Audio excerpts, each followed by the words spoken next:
Job ഒരു വാക്ക് പ്രാർത്ഥിച്ചിട്ട് പാട്ട് തുടങ്ങാം. സ്വർഗീയ നല്ല പിതാവേ, ഇന്നെല്ലാ സമയത്തെ ഓർത്ത് തിരുനാമത്തിന് നന്ദിയോടെ സ്തോത്രം. കഴിഞ്ഞ പകൽക്കാലം കർത്താവെ വിവിധ സ്ഥലങ്ങളിൽ കർത്താവിനെ സത്യത്തിൽ ആത്മാവിൽ ആരാധിപ്പാനായിട്ട് കർത്താവ് ഞങ്ങൾക്ക് അവസരങ്ങൾ നൽകിയല്ലോ, അതിനായിട്ട് നന്ദിയോടെ സ്തോത്രം. ഉച്ചഞ്ഞ സമയത്ത് ഞങ്ങൾക്ക് ഒന്നിച്ച് കൂടി വരുവാൻ, ദൈവവചനത്തിൻ്റെ ആഴങ്ങളെക്കുറിച്ച് കേൾക്കുവാനായിട്ട് ഞങ്ങൾക്ക് ഒരുക്കപ്പെട്ട നല്ല സമയത്തെ ഓർത്ത് നന്ദിയോടെ അങ്ങ് സ്തുതിക്കുന്നു. കർത്താവെ, കടന്നു വന്ന പ്രിയപ്പെട്ടവരോർത്ത് സ്തോത്രം. നിൻ്റെ ദാസനെ വചനം കൊടുത്ത് നീ അയച്ചല്ലോ, അതിനായിട്ട് നന്ദിയോടെ അങ്ങ് സ്തുതിക്കുന്നു. പ്രത്യേകാലെ പലരും കടന്നു വരേണ്ടവരായിട്ടുണ്ട്. ഒരു യാത്രയിൽ കർത്താവ് ക്ഷേമത്തോടെ എത്തിച്ചേരുവാൻ സഹായിക്കണം. കർത്താവെ, പാടി നിന്നെ മഹത്വപ്പെടുത്തുവാൻ, പ്രാർത്ഥിപ്പാൻ, അവിടുത്തെ വചനം ധ്യാനിപ്പാനൊക്കെ നീ രാത്രിക്കാൻ ഞങ്ങളെ സഹായിക്കണം. അവിടുത്തെ സാന്നിധ്യം ഞങ്ങളെ ഭരിക്കുന്നതോർത്ത് സ്തോത്രം. മാനമഹത്വവും അവിടുത്തെ പുത്രൻ്റെ നാമത്തിൽ സമർപ്പിക്കുമ്പോൾ അദ്ദേഹത്തോട് കേൾക്കണം. സ്വർഗീയ നല്ല പിതാവേ, സ്തുതിപ്പിൻ സ്തുതിപ്പിൻ അനുദിനം സ്തുതിപ്പിൻ, യേശുദേവനെ സ്തുതിച്ചിടുവിൻ. സ്തുതിപ്പിൻ സ്തുതിപ്പിൻ അനുദിനം സ്തുതിപ്പിൻ, യേശുദേവനെ സ്തുതിച്ചിടുവിൻ. സർവവല്ലഭനാം അവനുന്നതനാം നമ്മെ വീണ്ടെടുത്തോനവനാം. സർവവല്ലഭനാം അവനുന്നതനാം നമ്മെ വീണ്ടെടുത്തോനവനാം. ആനന്ദമായി സ്തുതി പാടിടുവിൻ, ജീവനാഥനെ പുകഴ്ത്തിടുവിൻ. ആനന്ദമായി സ്തുതി പാടിടുവിൻ, ജീവനാഥനെ പുകഴ്ത്തിടുവിൻ. സത്യദേവമവൻ നിത്യജീവനവൻ, സ്വർഗവാതിലും വഴിയുമവൻ. സത്യദൈവമവൻ നിത്യജീവനവൻ, സ്വർഗവാതിലും വഴിയുമവൻ. തിരുകാരത്തിനത്തിൽ നമ്മെ വരച്ചുവല്ലോ പരനാധിയിൽ മുന്നറിവിൽ. തിരുകാരതലത്തിൽ നമ്മെ വരച്ചുവല്ലോ പരനാധിയിൽ മുന്നറിവിൽ. ഒരു നാളുമതലവൻ തള്ളിയിടുമോ നമ്മെ പേർ ചൊല്ലി വിളിച്ചുവല്ലോ.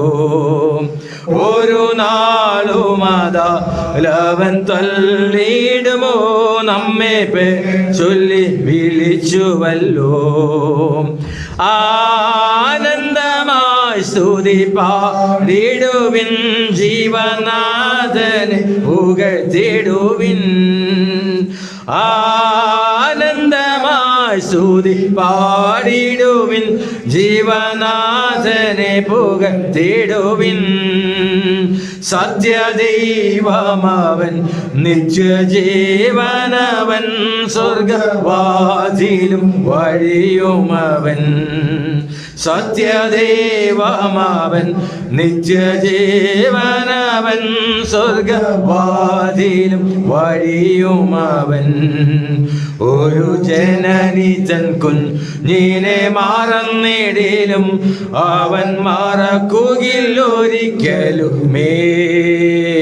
ഒരു ജനനി തൻ കുഞ്ഞിനെ മറന്നിടിലും അവൻ മറക്കുകയില്ലൊരിക്കലുമേ. സ്വന്ത ജീവനെയും തന്നു സ്നേഹിച്ചവൻ നമ്മെ കാത്തിടുമന്ത്യം വരെ. സ്വന്ത ജീവനെയും തന്നു സ്നേഹിച്ചവൻ നമ്മെ കാത്തിടും അന്ത്യം വരെ. ആനന്ദമായി സ്തുതി പാടിടുവിൻ, ജീവനാഥനെ പുകഴ്ത്തിടുവിൻ. ആനന്ദമായി സ്തുതി പാടിടുവിൻ, ജീവനാഥനെ പുകഴ്ത്തിടുവിൻ. സത്യദേവമവൻ നിത്യജീവനവൻ, സ്വർഗവാതിലും വഴിയുമവൻ. സത്യദൈവമവൻ നിത്യജീവനവൻ സ്വർഗവാതിലും വഴിയുമവൻ ക്ഷാമം പെരുകിടിലും ഭൂമി കുലുങ്ങിടിലും ജനമാകുലരായിടിലും ക്ഷാമം പെരുകിടിലും ഭൂമി കുലുങ്ങിടിലും ജനമാകുലരായിടിലും ദൈവ പൈതങ്ങന തെല്ലും ഭയം നീടുമോ തുണവല്ലഭനേശുവല്ലോ ദൈവ പൈതങ്ങന തെല്ലും ഭയം നീടുമോ തുണവല്ലഭനേശുവല്ലോ ആനന്ദമായി സ്തുതി പാടിടുവിൻ ജീവനാഥനെ പുകഴ്ത്തിടുവിൻ ആനന്ദമായി സ്തുതി പാടിടുവിൻ ജീവനാഥനെ പുകഴ്ത്തിടുവിൻ സത്യദൈവമവൻ നിത്യജീവനവൻ സ്വർഗവാതിലും വഴിയുമവൻ സത്യദൈവമവൻ നിത്യജീവനവൻ സ്വർഗവാതിലും വഴിയുമവൻ മേഘവാഹനത്തിൽ സ്വർഗദൂതരുമാ മധ്യവാനിലവൻ വരും നാൾ മേഘവാഹനത്തിൽ സ്വർഗദൂതരുമാ മധ്യവാനിലവൻ വരും നാൾ തിരുസന്നിധിയിൽ നമ്മെ ചേതനയ്ക്കും സർവതുമ്പവും പരിഹരിക്കും തിരുസന്നിധിയിൽ നമ്മെ ചേതനയ്ക്കും സർവതുമ്പവും പരിഹരിക്കും ആനന്ദമായി സ്തുതി പാടിടുവിൻ ജീവനാഥനെ പുകഴ്ത്തിടുവിൻ ആനന്ദമായി സ്തുതി പാടിടുവിൻ ജീവനാഥനെ പുകഴ്ത്തിടുവിൻ സത്യദൈവമവൻ നിത്യജീവനവൻ സ്വർഗവാതിലും വഴിയുമവൻ സത്യദൈവമവൻ നിത്യജീവനവൻ സ്വർഗവാതിലും വഴിയുമവൻ. കഴിഞ്ഞ 4 ദിവസം ഈ ക്ലാസ് വളരെ അനുകരിക്കപ്പെട്ട നിലയിൽ നടത്തുവാനായിട്ട് ഇടയായി തീർന്ന 4ാമത്തെ ദിവസമാണ് ഇന്ന്. കഴിഞ്ഞ ദിവസങ്ങളെല്ലാം കുറേയധികം പേര് വന്ന് ക്ലാസ് കേൾക്കുവാനിടയായി തീർന്നു. ഈ ദിവസങ്ങളിലൊക്കെ നമ്മുടേതായിരിക്കുന്ന സഭകളിലെ സഹോദരന്മാരാണ് കടന്നു വന്നിരുന്നത്. ഓരോ സഭകളിലും ഓരോ മീറ്റിംഗ് കാര്യങ്ങളൊക്കെ ആയിട്ട് ഇന്ന് പലരും കടന്നു വരുവാനായിട്ട് കഴിഞ്ഞിട്ടില്ല. എങ്കിലും കടന്നു വന്ന നിങ്ങളേവരെയും കർത്തൃനാമത്തിൽ സ്വാഗതം ചെയ്യുന്നു. കുറേ ദിവസമായിട്ട് കടന്നു വരാമെന്ന് പറഞ്ഞ ചില ഡോക്ടർ റോളണ്ട് ജോർജ് മാഷ് ഒക്കെ കടന്നു വരാനിടയായി തീർന്നു. കടന്നു വന്ന നിങ്ങൾക്ക് ഏവരെയും കർത്തൃനാമത്തിൽ നന്ദി അറിയിക്കുകയാണ്, സ്വാഗതം ചെയ്യുകയാണ് ദൈവകൃപയാൽ. ഈ വചന പഠനം കഴിഞ്ഞ നാളുകളിൽ ഞങ്ങൾ സഭയായി വ്യക്തികളായിട്ട് പ്രാർത്ഥിച്ചുകൊണ്ടിരിക്കുകയായിരുന്നു. ഇങ്ങനൊരു ക്ലാസ് നടത്തുവാനായിട്ട് വളരെ നാളുകളായിട്ട് കർത്താവിൻ്റെ ദാസൻ ഈ പുസ്തകം എഴുതുന്നതിന് മുൻപ് ഈ വിഷയവുമായിട്ട് ബന്ധപ്പെട്ട് അനേക സന്ദർഭങ്ങളിൽ സംസാരിക്കാനിടയായി തീർന്നിട്ടുണ്ട്. അങ്ങനെ ഞങ്ങൾക്ക് പ്രത്യേകിച്ച് എനിക്ക് ഈ ക്ലാസ്സിനെക്കുറിച്ച് മറ്റുള്ളവരെ കേൾപ്പിക്കണം, മറ്റുള്ളവരുടെ ഈ വിഷയം അറിയണം എന്നുള്ള അതിയായ ആഗ്രഹവും എൻ്റെ മനസ്സിലുണ്ടായിരുന്നു. അങ്ങനെയാണ് ഈ ക്ലാസ് ഇങ്ങനെ വരുവാനായിട്ട് ഇടയായി തീർന്നത്, ക്ലാസ് തുടങ്ങാനിടയായി തീർന്നത്. ഇതിനോടകം തന്നെ കർത്താവിൻ്റെ ദാസൻ മരണവും മരണാനന്തര ജീവിതം എന്ന വിഷയത്തെ ആസ്പദമാക്കി 2 ബുക്കുകൾ എഴുതാനിടയായി തീർന്നു. ഒന്ന് ഇംഗ്ലീഷിലും ഒന്ന് മലയാളത്തിലും 2 ബുക്കുകൾ എഴുതിയ ബുക്കുകളെല്ലാം അത് കഴിഞ്ഞു. ഇനി വളരെ കുറച്ച് കോപ്പികൾ കൊണ്ടുവന്നിട്ടുണ്ട്. ഇംഗ്ലീഷിലും കുറച്ച് കോപ്പിയുണ്ട്, പിന്നെ മലയാളത്തിലും കുറച്ച് കോപ്പി കൊണ്ടുവന്നിട്ടുണ്ട്. നിങ്ങൾക്ക് ആവശ്യമുള്ളവർക്ക് അതിൻ്റെ പ്രിൻറ്റിങ് കോസ്റ്റ് മാത്രം അതും വാങ്ങിക്കുന്നില്ല, 100 രൂപ വെച്ചാണ്. 200 രൂപയാണ് അതിൻ്റെ വില. 100 രൂപ വെച്ച് നിങ്ങൾ തരികയാണെങ്കിൽ ഓരോ കോപ്പി, ഇനി പൈസ ഇല്ലെങ്കിലും കൊണ്ടുപോകാൻ കുഴപ്പമില്ല, ഞാനത് പറഞ്ഞു എന്നേ ഉള്ളൂ. കുറച്ച് കോപ്പികളുണ്ട്, അത് നിങ്ങൾക്ക് എടുക്കാവുന്നതാണ്. ഇവിടെ കർത്താവിൻ്റെ ദാസൻ്റെ കൂടെ വന്നാനിൽ അത് തരുന്നതായിരിക്കും. കർത്താവ് സഹായിക്കട്ടെ. ഈ ക്ലാസ്സിനോടുള്ള ബന്ധത്തിൽ അനവധി അഭിപ്രായങ്ങളും ഒക്കെ നമുക്ക് ഇതിനോടകം തന്നെ എനിക്ക് ലഭിച്ചിട്ടുണ്ട്. കർത്താവിൻ്റെ ദാസനെ വിളിച്ചും ആ കാര്യങ്ങൾ എന്നെ സംസാരിച്ചു എന്നാണ് ഞാൻ മനസ്സിലാക്കുന്നത്. ഇവിടെ ഒരു ക്വസ്റ്റ്യൻ ബോക്സ് വെച്ചിട്ടുണ്ട്. അതിൽ നിങ്ങളുടെ അഭിപ്രായങ്ങളും ഈ ക്ലാസ്സിനെ സംബന്ധിച്ചുള്ള അഭിപ്രായങ്ങളും ഈ ക്ലാസ് സംബന്ധിച്ചുമായിരിക്കുന്ന എന്തെങ്കിലും ക്വസ്റ്റ്യൻ ഉണ്ടെങ്കിൽ, എന്തെങ്കിലും കാര്യങ്ങൾ നിങ്ങൾ കൂടുതൽ മനസ്സിലാക്കാൻ താല്പര്യമുണ്ടെങ്കിൽ ഒരു ക്വസ്റ്റ്യൻ ഇട്ടാൽ ഞങ്ങളത് മനസ്സിലാക്കി അതിനെ കുറിച്ചുള്ള ആൻസർ കർത്താവിൻ്റെ ദാസൻ പറയുന്നതായിരിക്കും. കൂടാതെ വരുന്ന ഞായറാഴ്ച കൂടി ഈ ക്ലാസ് തുടരുന്നതായിരിക്കും. ഇന്ന് ഇവിടെ അവസാനിക്കേണ്ടതാണ് ഈ ക്ലാസ്. എങ്കിലും കഴിഞ്ഞ ദിവസങ്ങളിൽ നമുക്കറിയാം, ഇവിടെ വന്നിരിക്കുന്ന പലരും സോഷ്യൽ മീഡിയ വഴിയൊക്കെ ഈ ക്ലാസ് കേട്ടിട്ടുണ്ടായിരിക്കാം, അല്ലെങ്കിൽ മനസ്സിലാക്കിയിട്ടുണ്ടായിരിക്കാം. ഇതിൻ്റെ പൂർത്തീകരണത്തിലേക്ക് വരുവാനായിട്ട് ഇനിയും മുഴുവനും കഴിഞ്ഞിട്ടില്ല. എങ്കിലും അത്യാവശ്യം ചില കാര്യങ്ങളാണ് ഇവിടെ സംസാരിച്ചുകൊണ്ടിരിക്കുന്നത്.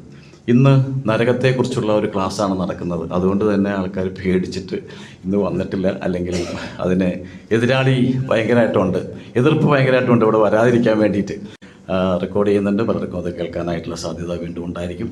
പിന്നെ അടുത്ത ഞായറാഴ്ച കർത്താവെന്ന് വെച്ചാൽ സ്വർഗത്തെക്കുറിച്ചാണ് പറയുന്നത്. അപ്പോൾ ഇന്നത്തെ ക്ലാസ് വളരെ അനുഗ്രഹിക്കപ്പെട്ട നിലയിൽ പറയുവാനായിട്ട് എന്നോട് ഒരിക്കൽ ഈ പുസ്തകം എഴുതി ഓസ്ട്രേലിയയിൽ ഇരുന്നാണ് കർത്താവിൻ്റെ ദാസൻ. അറിയാത്തവർക്ക് വീണ്ടും റിപ്പീറ്റ് ചെയ്ത് പറയുന്നുള്ളൂ.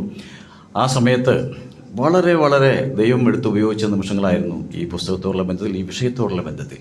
പ്രത്യേകിച്ച് ഈ വിഷയമല്ല, അനേക വിഷയങ്ങൾ കർത്താവിൻ്റെ ദാസൻ ഇന്നലോടകം തന്നെ അനേക സഭകളിൽ അനേക സ്ഥലങ്ങളിൽ പ്രസംഗിച്ചുകൊണ്ടിരിക്കുകയാണ്. നമുക്കറിയാം, ആളൊക്കെ പ്രായമായി. ഇനി കഴിഞ്ഞ കാലത്ത് പോലെ ഞാൻ 2001 ഞാൻ എപ്പോഴും ഓർക്കാം. 2001 നടന്ന ഞങ്ങളുടെ രോഗാന്ത്യ സംഭവങ്ങൾ മീറ്റിംഗ് എന്നുള്ള നിലയിലാണ് ഞങ്ങൾക്ക് ഇങ്ങനെ ഒരു കൂടിയൊരുവും കാര്യങ്ങളൊക്കെ ഒരു പ്രചോദനവും പ്രകാശവുമായി തീർന്നത്. അന്ന് മുതൽ ഇങ്ങനെയുള്ള പല വിഷയങ്ങളും പഠിപ്പിക്കുന്ന ഒരു ദൈവദാസനാണ്. നമുക്കറിയാം, ഇവിടെയൊക്കെ വന്ന് ശുശ്രൂഷിച്ചിട്ടുള്ളതാണ്. ഇനിയും തുടർമാനമായിട്ട് അനേക വിഷയങ്ങൾ പഠിക്കാനും പഠിപ്പിക്കാനും കർത്താവിൻ്റെ ദാസനെ എടുത്ത് ഉപയോഗിക്കാൻ വേണ്ടി നമ്മൾ പ്രാർത്ഥനകൾ ഓർക്കണം എന്ന് പ്രത്യേകം ഓർപ്പിക്കുകയാണ്. കടന്നു വന്ന ഞങ്ങളെ ഒരിക്കൽ കൂടെ സ്വാഗതം ചെയ്യുന്നു. പ്രത്യേകിച്ച് വളരെ നന്ദിയോടുകൂടെ സ്വാഗതം ചെയ്യുന്നു. ഇപ്പോൾ ഈ ക്ലാസ്സിൻ്റെ അനുഗ്രഹത്തിനായിട്ട് ഡോക്ടർ റോളൻ ഗോഡ്ലി വന്ന് പ്രാർത്ഥന നമ്മെ നയിക്കും. നമുക്ക് വളരെ പ്രാർത്ഥനയോടുകൂടെ നമുക്കായിരിക്കാം. ഇനിയും വഴിയാത്രയിൽ ആരെങ്കിലും ഉണ്ടെങ്കിൽ അവരെത്തിച്ചേരുവാനായിട്ട് ഇടയായി തരട്ടെ. വളരെ ആത്മാവിൻ്റെ ഐക്യതയിലും ആത്മാവിൻ്റെ ആ നിറവ് നമുക്ക് രുചിച്ചറിയുവാനായിട്ട് നമ്മൾ പ്രാർത്ഥനയോടുകൂടെ നമുക്കായിരിക്കാം. കർത്താവിൻ്റെ ദാസൻ അത് പല ക്ലാസ് പല സ്ഥലത്ത് എടുക്കണമെങ്കിലും അതിൻ്റെ വ്യക്തതയോടുകൂടെ അത് പറയുവാനായിട്ട് നമുക്ക് മനസ്സിലാക്കുവാനായിട്ട് ഇടയാകേണ്ടതിന് നമുക്ക് പ്രാർത്ഥനയിൽ ഓർക്കാം. കർത്താവ് സഹായിക്കട്ടെ. ഇപ്പോൾ കർത്താവിൻ്റെ ദാസൻ ഡോക്ടർ റോളൻ ഗോഡ്ലി പ്രാർത്ഥിക്കാം. സ്വർഗ്ഗപിതാവ് ദൈവമേ, ഞങ്ങളങ്ങേ സ്തുതിക്കുന്നു, സ്തോത്രം ചെയ്യുന്നു. ഞങ്ങൾക്ക് ഇത്രയും സൗരന്മാർക്ക് ഒരുമിച്ച് കർത്താവെ ഇങ്ങനെ ഇവിടെ കൂടി വരുവാൻ തക്കവണ്ണം ദൈവവചനം പഠിക്കാനായിട്ട് ഇങ്ങനൊരു അവസരം അവിടുന്ന് ഒരുക്കിയതിനായിട്ട് ഞങ്ങളങ്ങ് നന്ദി പറയുന്നു. കർത്താവെ, ഞങ്ങൾ ഒരുമിച്ച് കർത്താവിനെ പാടി സ്തുതിപ്പാൻ തക്കവണ്ണം അവിടുന്ന് ഞങ്ങൾക്ക് നൽകിയ വിലയേറിയ സന്ദർഭത്തിനായിട്ട് സ്തോത്രം. കർത്താവെ, അവിടുന്ന് ഞങ്ങൾക്ക് നൽകിയ എല്ലാ നന്മകൾക്കായിട്ടും ഞങ്ങളങ്ങ് നന്ദി പറയുന്നു. കർത്താവെ, കഴിഞ്ഞ 3 ആഴ്ചകളായി മരണവും മരണാനന്തര ജീവിതവും എന്നുള്ള വിഷയത്തെക്കുറിച്ച് കർത്താവെ അനുഗ്രഹിക്കപ്പെട്ട ക്ലാസ്സുകൾ അവിടെ ദാസനിലൂടെ കർത്താവെ ഇവിടെ കർത്താവെ നടത്തുവാൻ കർത്താവ് സഹായിച്ചതിനായിട്ട് സ്തോത്രം. കർത്താവെ, ആ ദൈവമേ, ഞങ്ങൾ കേൾക്കുകയും ഞങ്ങൾ മനസ്സിലാക്കുകയും ചെയ്യുന്ന ദൈവവചനം ഞങ്ങളുടെ ജീവിതത്തിൽ അനുസരിച്ച് ജീവിപ്പാൻ, പ്രത്യാശയോടെ ജീവിപ്പാൻ ഞങ്ങളെ വരും ദിവസങ്ങളിലൂടെ സഹായിക്കണം എന്ന് ഞങ്ങൾ അങ്ങോട്ട് പ്രാർത്ഥിക്കുന്നു. ഒരു കാലത്ത് കർത്താവെ, മരണത്തിൻ്റെ അധികാരിയായ പിശാചിന് ഞങ്ങൾ അടിമകളായിരുന്നു കർത്താവ്. ജീവപര്യന്തം മരണഭീതിയിൽ അടിമകളായിരുന്നു കർത്താവ്. എന്നാൽ ഞങ്ങളെ അതിൽ നിന്ന് വിടുവിച്ചു. ആ സ്നേഹസ്വരൂപനായ പുത്രൻ്റെ രാജ്യത്തിൽ ഞങ്ങളെ ആക്കി വെച്ച അവിടുത്തെ വൻ കൃപയ്ക്കായിട്ട് ഞങ്ങളെങ്കിൽ നന്ദി പറയുന്നു കർത്താവ്. പ്രത്യാശയുള്ളവരാക്കി ഞങ്ങൾ തീർത്താനായിട്ട് സ്തോത്രം. മരണത്തിനപ്പുറം കർത്താവ് ഞങ്ങൾക്ക് ഒരു നിത്യതയുണ്ട് എന്നുള്ള ആ സത്യം മനസ്സിലാക്കുവാൻ ഞങ്ങൾ ഹൃദയ കണ്ണുകളെ അവിടുന്ന് പ്രകാശിപ്പിച്ചതിനായിട്ട് ഞങ്ങളെങ്കിൽ നന്ദി പറയുന്നു കർത്താവെ. ഇന്ന് വൈകുന്നേരം കർത്താവ് ഞങ്ങൾ അവിടുത്തെ വചനത്തിന് മുമ്പാകെ ഇരിക്കുന്നു. കർത്താവ് ഞങ്ങളെ സഹായിക്കണം. കർത്താവ് ഞങ്ങൾ കേൾക്കുന്ന വചനം ഞങ്ങളുടെ ജീവിതത്തിൽ കർത്താവെ അത് ഉൾക്കൊണ്ടുകൊണ്ട് വരും ദിവസങ്ങളിൽ ദൈവനാമത്തിനായിട്ട് ജീവിപ്പാൻ ഞങ്ങൾ ഓരോരുത്തരെയും സഹായിക്കണം എന്ന് ഞങ്ങൾ അങ്ങോട്ട് പ്രാർത്ഥിക്കുന്നു. ആ ഒരു കർത്താവ് പ്രാർത്ഥനയോടുകൂടി ഞങ്ങൾ അവിടെ സന്നിധിയിലായിരിക്കുന്നു. അവിടെ ദാസൻ്റെ ദൈവകരങ്ങളിൽ പരമേൽപ്പിച്ച് പ്രാർത്ഥിക്കുന്നു. കർത്താവ് സഹായിക്കണം, ആവശ്യമായ എല്ലാ കൃപകളും നൽകണം. കർത്താവിൻ്റെ കൃപ കൂടിയിരിക്കണമേ എന്ന് പ്രാർത്ഥിക്കുന്നു. കടന്നു വന്ന എല്ലാ പ്രിയപ്പെട്ടവർക്കായിട്ട് സ്തോത്രം. എല്ലാ മുഖത്തോടത്തെ പാദപീഠത്തിൽ അർപ്പിക്കുന്നു. യേശു കർത്താവിന്റെ വിലയേറിയ നാമത്തിൽ താഴ്മ അപേക്ഷിക്കുന്നു. കൃപയുണ്ടായി കേൾക്കുമാറാകണമേ. നമ്മൾ നരകത്തെക്കുറിച്ച് കൂടുതൽ നമ്മൾ അറിയുമ്പോഴാണ് സുവിശേഷം അറിയിക്കുവാനായിട്ടുള്ള ആ താല്പര്യം നമ്മളിൽ വർദ്ധിക്കുന്നത്. അനേകരെ കർത്താവിലേക്ക് നേടുവാനായിട്ട് വളരെ വാഞ്ചയോടുകൂടെ നമുക്ക് ആയിരിക്കാം. കർത്താവ് സഹായിക്കട്ടെ. ഇപ്പോൾ കർത്താവിൻ്റെ ദാസൻ ജോൺ പി തോമസ്. നാമത്തിന് മഹത്വമുണ്ടാകട്ടെ. പ്രിയപ്പെട്ട നിങ്ങൾക്ക് എവർക്കും വേഗം വരുന്ന കർത്താവിൻ്റെ വിലയേറിയ നാമത്തിൽ സ്നേഹവന്ദനം.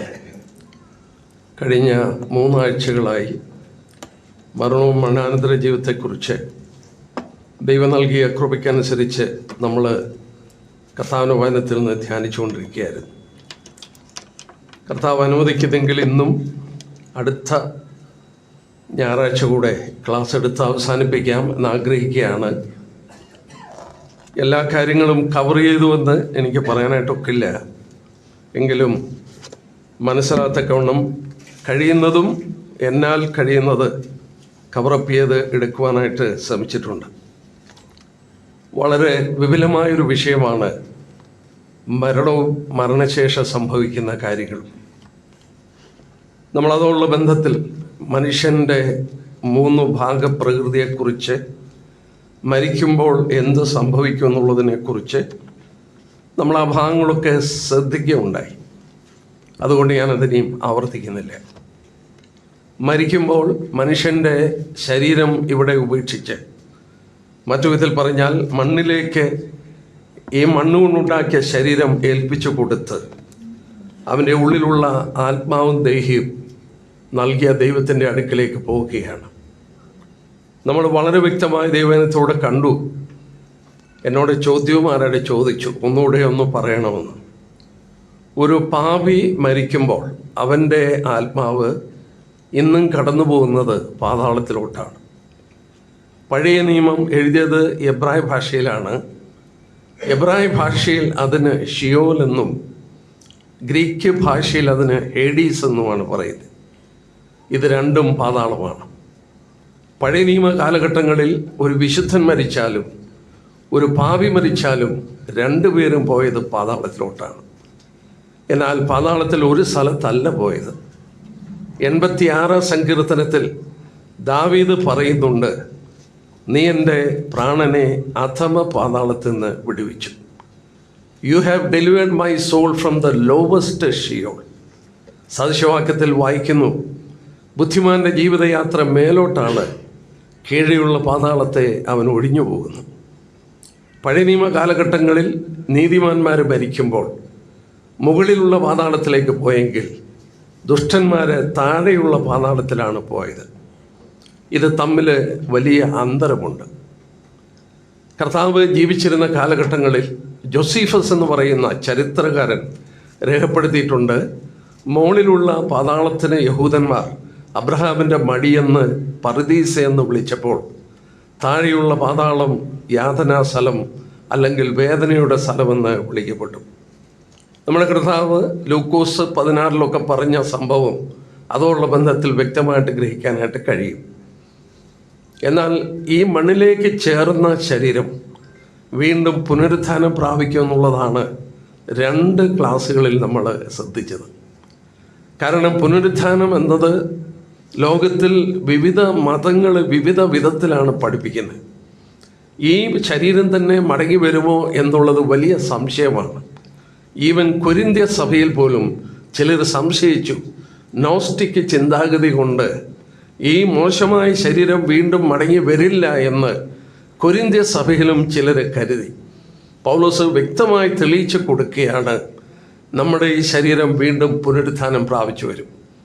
ക്രിസ്ത്യ ജീവിതത്തിൻ്റെ അടിത്തറ അല്ലെങ്കിൽ ബെഡ് റോക്ക് എന്ന് പറയുന്നത് നമ്മുടെ ശരീരങ്ങൾ വീണ്ടും പുനരുത്ഥാനം പ്രാപിക്കും എന്നുള്ളതാണ്. നമ്മുടെ വ്യക്തിത്വം ദൈവത്തിൻ്റെ ദാനമാണ്. ഈ വ്യക്തിത്വം നഷ്ടപ്പെടത്തില്ല. ഈ വ്യക്തിത്വം നിത്യതയിൽ നിലനിൽക്കും. ശുദ്ധീകരിക്കപ്പെട്ട വിധത്തിൽ പുനരുത്ഥാനത്തോടുള്ള ബന്ധത്തിൽ പൗലോസ് അത് ഉറപ്പിച്ചു. നിലത്ത് വിട്ട വിത്ത്, അതിൽ നിന്നൊരു ജീവൻ പുറത്തോട്ട് വരികയാണ്. ആ ഇട്ട വിത്തല്ല വരുന്നത്, പക്ഷേ അതിനോട് വളരെ സാമ്യമുള്ള ഒരു വിത്ത് പുറത്തു വരികയാണ്. അത് കുറച്ചുകൂടെ ഒരു കിളിർത്ത ഒരു ചെടിയായിരിക്കും പുറത്തു വരുന്നത്. പുനരുത്ഥാനത്തെ പൗലോസിന് തെളിയിക്കാൻ കഴിഞ്ഞത് ഈ വിത്ത് വിതയ്ക്കുന്നതിനുള്ള ബന്ധത്തിലാണെന്ന് 1 കൊരിന്ത്യർ 15-ാം അധ്യായത്തിൽ നമ്മൾ കണ്ടു. ഞാൻ ഇനിയും അത് വിശദീകരിക്കുന്നില്ല. ഞാനും നിങ്ങളും വീണ്ടും പുനരുത്ഥാനം പ്രാപിക്കും. നമ്മുടെ പൂർവ്വപിതാക്കന്മാർ മാതാക്കളൊക്കെ മരിച്ചുപോയവർ വീണ്ടും ജീവിക്കും. നമ്മളവരെ തിരിച്ചറിയും. അവരുടെ വ്യക്തിത്വം നമ്മൾ അറിയും. അവരെ തിരിച്ചറിയുവാൻ സാധിക്കും. അത് കുറച്ചുകൂടെ വിശദമായി അടുത്ത ക്ലാസ്സിൽ നമ്മൾ എടുക്കും.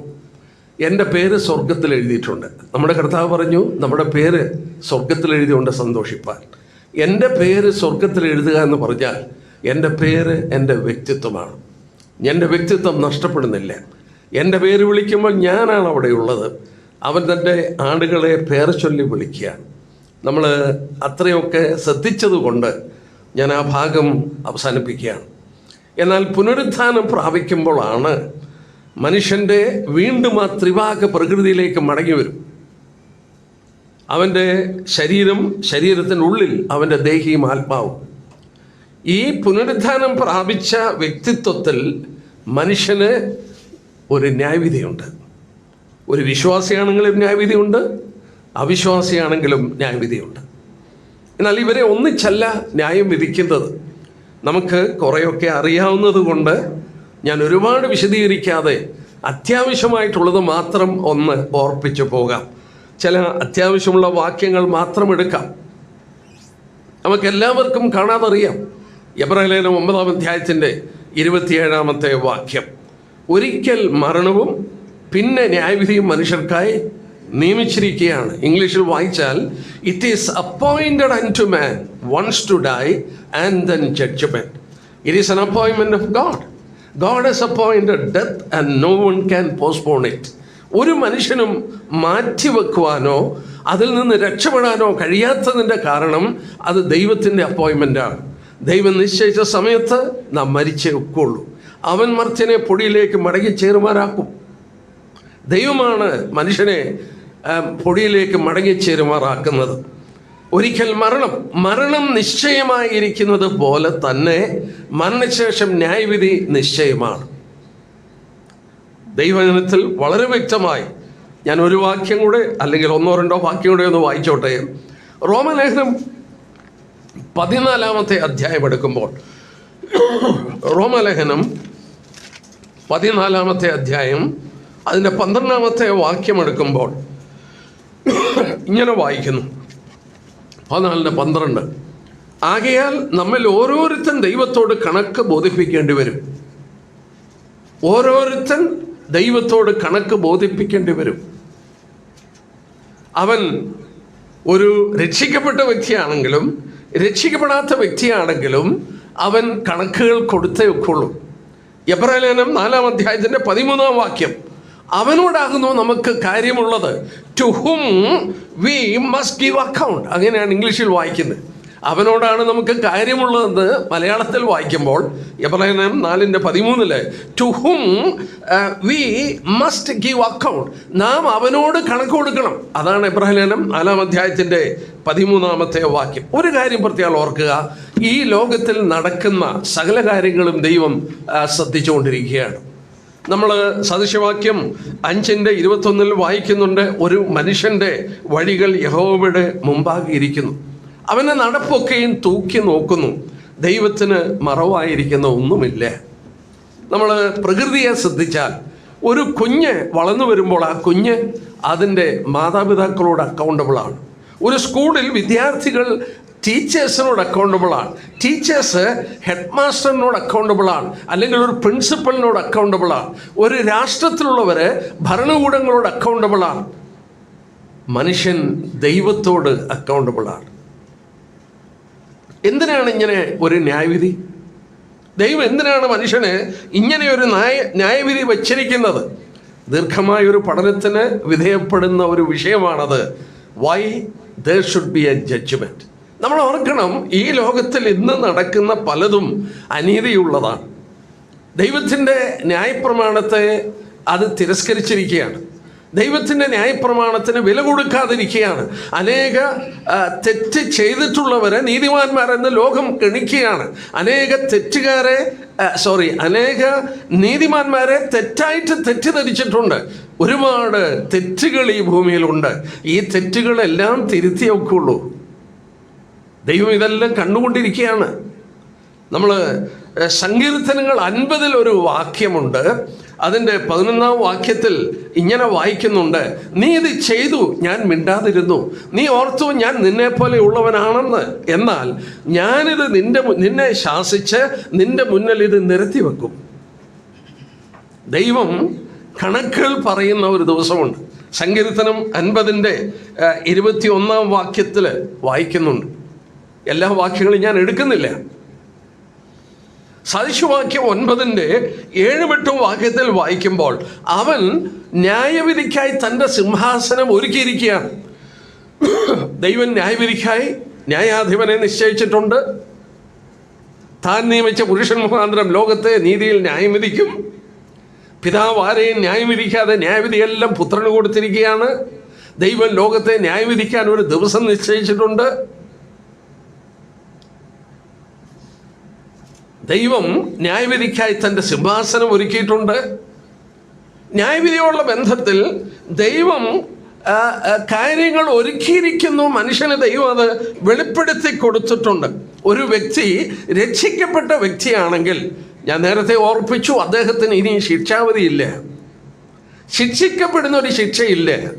ഒരുവൻ ക്രിസ്തുവിലായാൽ ഇപ്പോൾ ക്രിസ്തുവിലുള്ളവർക്ക് ഒരു ശിക്ഷയുമില്ല, ശിക്ഷിക്കപ്പെടുന്ന ശിക്ഷയില്ല. അതുകൊണ്ടാണ് ഒരു വിശ്വാസിയെ പരിശോധിക്കുന്ന ആ ന്യായാസനത്തിന് പേര് കൊടുത്തത് ബീമ, അല്ലെങ്കിൽ ക്രിസ്തുവിൻ്റെ ന്യായാസനം. അത് സിംഹാസനമല്ല, ത്രോണോസ് അല്ല. ബീമ എന്ന് പറയുന്നത് ഒരു അമ്പയർ ഇരിക്കുന്ന സ്ഥലമാണ്. ഒരു കളി നടക്കുമ്പോൾ ശരിയോ തെറ്റോ എന്ന് പറയുകയും അവിടെ വെച്ച് സമ്മാനങ്ങൾ കൊടുക്കുകയും ചെയ്യുന്ന ഒരു സ്ഥലമാണ്. 2 കൊരിന്ത്യർ 5:10 അവനവൻ ശരീരത്തിൽ ഇരിക്കുമ്പോൾ ചെയ്തത് നല്ലതാകലും തീയതാകലും അതിന് തക്കവണ്ണം പ്രാപിക്കേണ്ടതിന് നാം എല്ലാവരും ക്രിസ്തുവിൻ്റെ ന്യായാസനത്തിന് മുമ്പാകെ വെളിപ്പെടേണ്ടതാണ്. അവിടെ വെളിപ്പെടുത്തലാണ്. We are going to be revealed. ശിക്ഷിക്കപ്പെടുകയല്ല, നമ്മളെ വെളിപ്പെടുത്തുകയാണ്. ഞാൻ ആരാണ്, ഞാൻ എന്താണ്, നമ്മളെ പൂർണ്ണമായി വെളിപ്പെടുത്തുന്ന ഒരു സമയം, നമ്മളെ ആദരിക്കുന്ന ഒരു സമയം. ദൈവം അനുവദിച്ചാൽ സ്വർഗം എന്ന വിഷയം പഠിക്കുമ്പോൾ അല്പം കൂടെ വിശദമായി ഞാൻ ആ കാര്യം അടുത്ത ആഴ്ച എടുക്കാം എന്ന് ആഗ്രഹിക്കുകയാണ്. ഒരു വിശുദ്ധൻ്റെ ന്യായവിധി, ഉൽപ്രാവണം. നമ്മുടെ കർത്താവ് മധ്യാകാശത്തിൽ വരുമ്പോൾ നാം രൂപാന്തരപ്പെട്ട് അവനെ എതിരേൽപ്പാൻ മേഘങ്ങളിലേക്ക് എടുത്തുള്ളപ്പെടും. അതിൻ്റെ ശേഷം മടങ്ങി വരുമ്പോൾ പ്രതിഫലങ്ങൾ പ്രാപിച്ചിരിക്കുന്നത് കൊണ്ട് ഉൽപ്രാവണത്തിനും മഹത്വ പ്രത്യക്ഷതയ്ക്കും മധ്യത്തിൽ നാം ഈ ന്യായാസനത്തിന് മുന്നിൽ നിന്ന് പ്രതിഫലങ്ങൾ പ്രാപിച്ചിരിക്കണം. കാരണം ഉൽപ്രാവണം നടക്കുമ്പോൾ പ്രതിഫലങ്ങൾ ഇല്ല, മടങ്ങി വരുമ്പോൾ പ്രതിഫലങ്ങൾ പ്രാപിച്ചിരിക്കുന്നു. അതുകൊണ്ട് ഉൽപ്രാവണത്തിനും മഹത്വ പ്രത്യക്ഷതയ്ക്കും ഇടയിൽ പ്രതിഫലങ്ങൾ പ്രാപിക്കണമെങ്കിൽ നാം അവിടെ വെച്ച് നമ്മുടെ ജീവിതത്തെ പരിശോധിച്ചിരിക്കും. എന്നാൽ നമ്മൾ കണ്ടു, കഴിഞ്ഞ ആഴ്ച നമ്മൾ ശ്രദ്ധിച്ചു, 1000 വർഷം പാപികൾ പിന്നെയും പുനരുത്ഥാനം പ്രാപിക്കാതെ, ഒന്നാം പുനരുത്ഥാനം നമ്മൾ വിശദമായി പഠിച്ചു. ഒന്നാം പുനരുത്ഥാനത്തിന് 4 ഘട്ടമാണ്. ആദ്യ ഫലം ക്രിസ്തു, പിന്നെ ക്രിസ്തുവിനുള്ളവർ, പുതിയ നിയമസഭ, കർത്താവിൻ്റെ മഹത്വ പ്രത്യക്ഷതയിൽ പഴയ നിയമ വിശുദ്ധന്മാർ, അതുപോലെ മഹോപദ്രവത്തിൽ മരിച്ചുപോയ വിശുദ്ധന്മാരുടെ പുനരുത്ഥാനം. ഇത് ഒന്നാം പുനരുത്ഥാനം. ഒന്നാം പുനരുത്ഥാനത്തിൽ പങ്കുള്ളവര് വിശുദ്ധനുമാണ്, ഭാഗ്യവാനുമാണ്. അവരുടെ മേൽ രണ്ടാം മരണത്തിന് അധികാരമില്ല. വെളിപ്പാട് പുസ്തകം ഒന്നെടുത്താട്ടെ, അതിൻ്റെ 20-ാമത്തെ അധ്യായം. നമ്മുടെ വിഷയത്തിലേക്ക്, നമ്മുടെ ഇന്നത്തെ വിഷയത്തിലേക്ക് നമ്മൾ പോവുകയാണ്. നോക്കുക, 20-ാം അധ്യായം അതിൻ്റെ 4-ാം വാക്യത്തിൻ്റെ അവസാനം, അവർ ജീവിച്ചു 1000 ആണ്ട് ക്രിസ്തുവിനോടുകൂടെ വാണു. അതായത് മഹോപദ്രവ കാലഘട്ടത്തിൽ കൊല്ലപ്പെട്ടവരാണ്. മരിച്ചവർക്ക് ശേഷമുള്ളവർ 1000 ആണ്ട് കഴിവോളം ജീവിച്ചില്ല. ഇത് ഒന്നാമത്തെ പുനരുത്ഥാനം.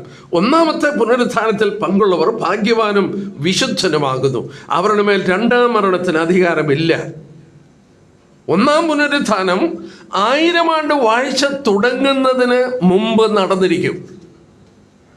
1000 ആണ്ട് വാഴ്ച, ക്രിസ്തു വന്ന് രാജാതി രാജാവായി ഈ ഭൂമിയിൽ അവൻ ഭരണം നടത്താൻ പോവുകയാണ്.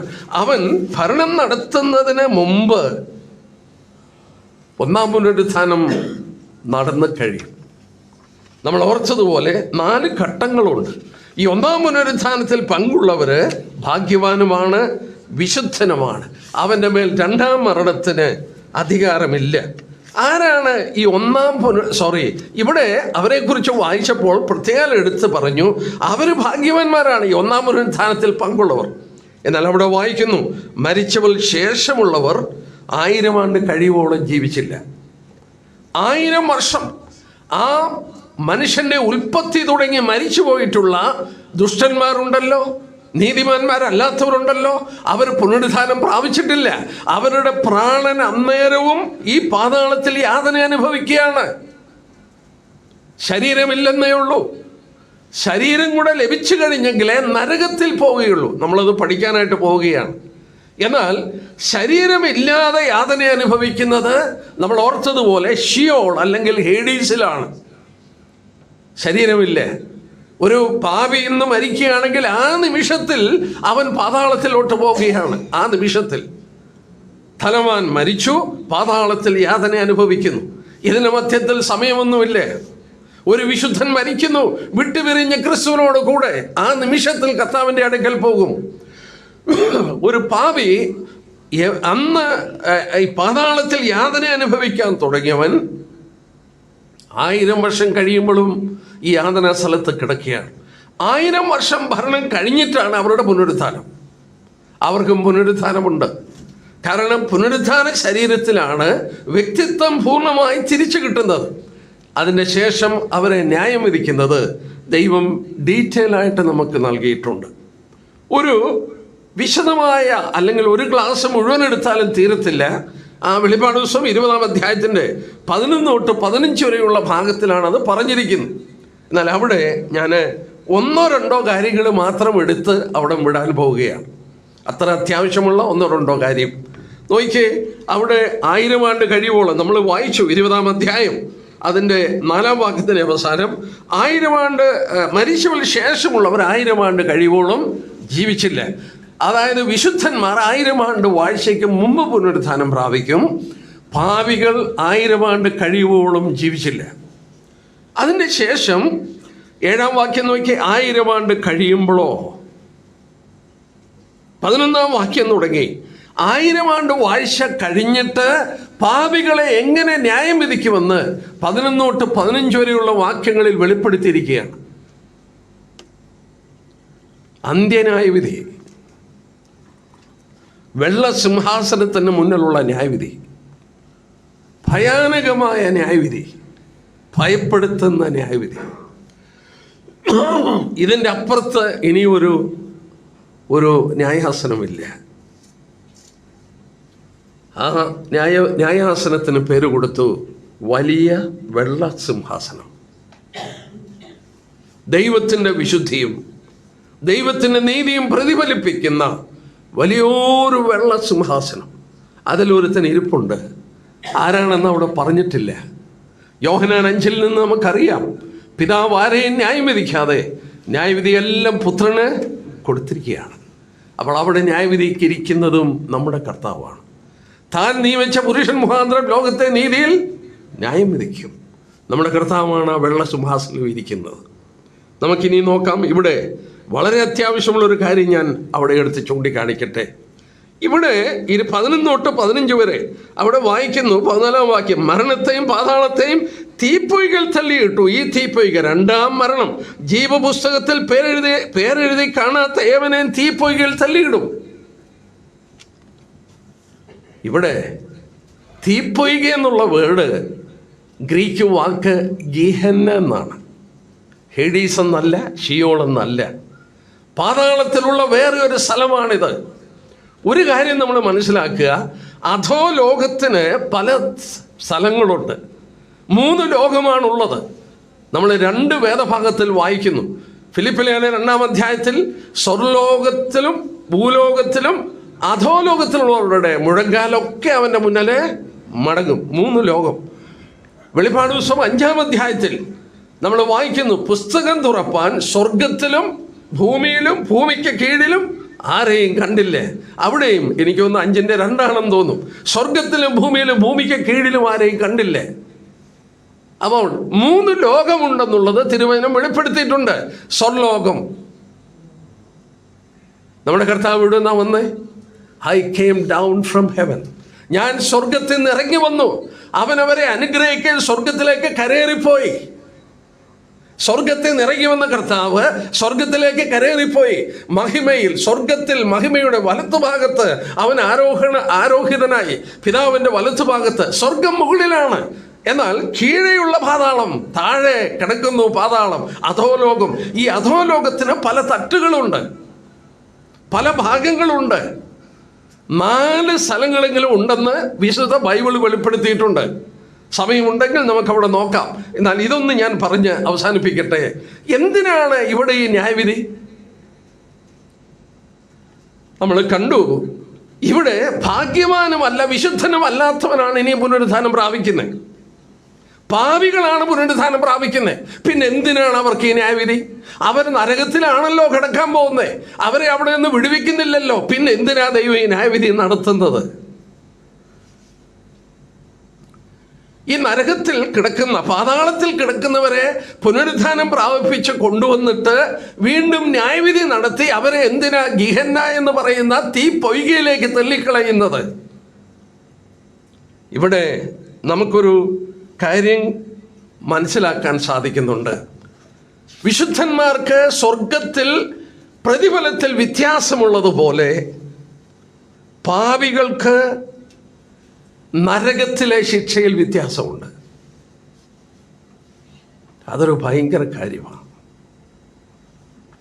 അവരെന്തിനാ നരകത്തിൽ പോകുന്നതെന്ന് ഇവിടെ വെളിപ്പെടുത്തിയിട്ടുണ്ട്.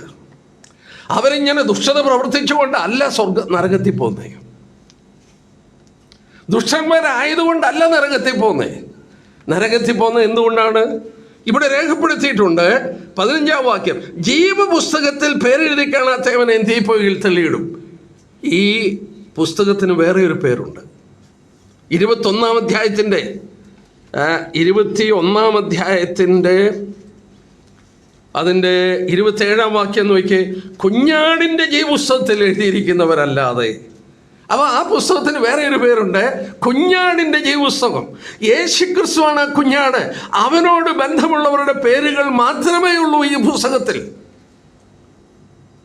ഒന്നാലോചിച്ച് നോക്കിയേ, രക്ഷിക്കപ്പെട്ടവരുടെ പേര് കർത്താവ് പറഞ്ഞില്ലേ, നിങ്ങളുടെ പേര് സ്വർഗത്തിൽ എഴുതിയിട്ടുള്ളത് കൊണ്ട് സന്തോഷിക്കാൻ പറഞ്ഞു. രക്ഷിക്കപ്പെട്ട എല്ലാവരുടെയും പേരുകൾ അവൻ്റെ കയ്യിലുള്ള പുസ്തകത്തിനകത്തുണ്ട്. കുഞ്ഞാടിൻ്റെ ജീവപുസ്തകം. ഈ പാപികളെ ന്യായം വിധിക്കുമ്പോൾ ഈ പുസ്തകം തുറക്കുകയാണ്, ജീവൻ്റെ പുസ്തകം തുറക്കുകയാണ്. ആ പുസ്തകം തുറന്നിട്ട് കാണിച്ചു കൊടുക്കുകയാണ്. എൻ്റെ സഹോദരന്മാരെ, ദാനിയേലിന്റെ പുസ്തകം 7-ാം അധ്യായത്തിൽ ചെല്ലുമ്പോഴും അന്ത്യന്യായവിധി വെളിപ്പെടുത്തുമ്പോൾ അവിടെ വായിക്കുന്നുണ്ട്, പുസ്തകങ്ങൾ തുറന്നു. അവിടെയും പുസ്തകം തുറക്കുന്നുണ്ട്. ദാനിയേലിൻ്റെ ബുക്ക് 7-ാമത്തെ അധ്യായം. ഞാൻ സമയത്തിൻ്റെ ദൗർലഭ്യം കൊണ്ടാണ് എല്ലാ വാക്യങ്ങളും എടുത്ത് വായിക്കാത്തത്. 7-ാം അധ്യായത്തിൽ രേഖപ്പെടുത്തിയിട്ടുണ്ട്. അന്ത്യന്യായവിധിയിൽ അവിടെ പുസ്തകങ്ങൾ തുറക്കുന്നതായിട്ട് രേഖപ്പെടുത്തിയിട്ടുണ്ട്. ഇവിടെ ഒരു കാര്യം ഞാൻ പ്രത്യേകം ഓർപ്പിക്കട്ടെ. നരകത്തിൽ പാപികൾ പോകുന്നതിൻ്റെ കാരണം അവർക്ക് കുഞ്ഞാടുമായിട്ട് ബന്ധമില്ല. അവർ രക്ഷിക്കപ്പെട്ടിട്ടില്ല. അവർ യേശുക്രിസ്തുവിനെ സ്വീകരിച്ചിട്ടില്ല. കുഞ്ഞാടുമായിട്ട് ബന്ധമുണ്ടായിരുന്നെങ്കിൽ അവൻ്റെ പുസ്തകത്തിൽ ആ പേര് കണ്ടേനെ. ഇവിടെ നിൽക്കുന്ന ആരുടെയും പേര് അതിനകത്തില്ല. ഇവരെല്ലാം നരകത്തിലോട്ട് പോവുകയാണ്. പിന്നെ എന്തിനാ ഇവരുടെ ന്യായവിധി നടക്കുന്നത്? 2, ഇവിടെ വേറെ ഒരു പുസ്തകം തുറക്കും. നമ്മളതിൻ്റെ 12-ാം വാക്യം നോക്കട്ടെ. മരിച്ച ആബാലവൃത്തം സിംഹാസനത്തിന് മുന്നേ നിൽക്കുന്ന കണ്ടു. പുസ്തകങ്ങൾ തുറന്നു. ജീവന്റെ പുസ്തകം എന്ന മറ്റൊരു പുസ്തകം തുറന്നു. പുസ്തകങ്ങളിൽ എഴുതിയിരിക്കുന്നതിനൊത്തവണ്ണം മരിച്ചവർക്ക് അവരുടെ പ്രവൃത്തികൾക്കെടുത്ത ന്യായവിധിയുണ്ട്. സ്വർഗത്തിൽ പുസ്തകങ്ങളുണ്ട്. ഇവിടെ ഒരാളുടെ വലിയൊരു മനുഷ്യനാണെങ്കിൽ ജീവചരിത്രമൊക്കെ എഴുതുകയുള്ളൂ, ബയോഗ്രഫി. നമ്മളെല്ലാം വലിയ മനുഷ്യരാണ് ദൈവത്തിൻ്റെ കൺമുമ്പിൽ.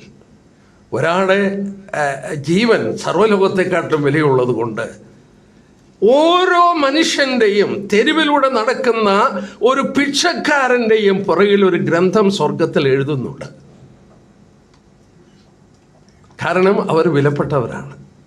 സ്വർഗത്തിൽ അങ്ങനെയൊക്കെ എഴുതുന്നുണ്ടോ നോക്കാം. 65 യെശയ്യാവ് 65 നോക്കി. 1-2 വാക്യം ഞാൻ കാണിക്കാം. യെശയ്യാവ് 65. ഇവിടെയാണ് ഭയപ്പെടേണ്ടത്. മനുഷ്യൻ ചെയ്യുന്ന ഓരോ കാര്യങ്ങളും. യെശയ്യാപ്രവചനം 65 ദുഷ്ടന്മാരോട് ദൈവം പറയുന്നതാണ് കേട്ടോ. 2-ാം വാക്യം നോക്കി. സ്വന്തം വിചാരങ്ങളെ അനുസരിച്ച് ആകാത്ത വഴിയിൽ നടക്കുന്ന മത്സരമുള്ള ജനത്തിലേക്ക് ഞാൻ ഇടപെടാതെ കൈ നീട്ടുന്നു. സ്വന്തം വിചാരങ്ങളെ അനുസരിച്ച് ആകാത്ത വഴിയിൽ നടക്കുന്ന മത്സരമുള്ള ജനം പാപികളാണ്, റിബലിയസ് പീപ്പിൾ. എന്നിട്ട് ദൈവം അടുത്ത് പറയുന്ന നോക്കി 6-ാം വാക്യം, ഞാൻ എല്ലാം വായിക്കുന്നില്ല, 6-ാം വാക്യം, അതെൻ്റെ മുമ്പാകെ എഴുതി വച്ചിരിക്കുന്നു. Yes, it is written before me. ഞാൻ പകരം വീട്ടിട്ടല്ലാതെ അടങ്ങിയിരിക്കില്ല. അവരുടെ മാർവിടത്തിലേക്ക് തന്നെ ഞാൻ പകരം വീട്ടും. ദുഷ്ടന്മാരോട് പറയുകയാണ്, സ്വന്തം വിചാരങ്ങൾ കൊത്തവണ്ണം നടക്കുന്ന മനുഷ്യരോട് പറയുകയാണ്, ഇതെൻ്റെ മുന്നിൽ എഴുതി വെച്ചിട്ടുണ്ട്, ഞാൻ പകരം വീട്ടും.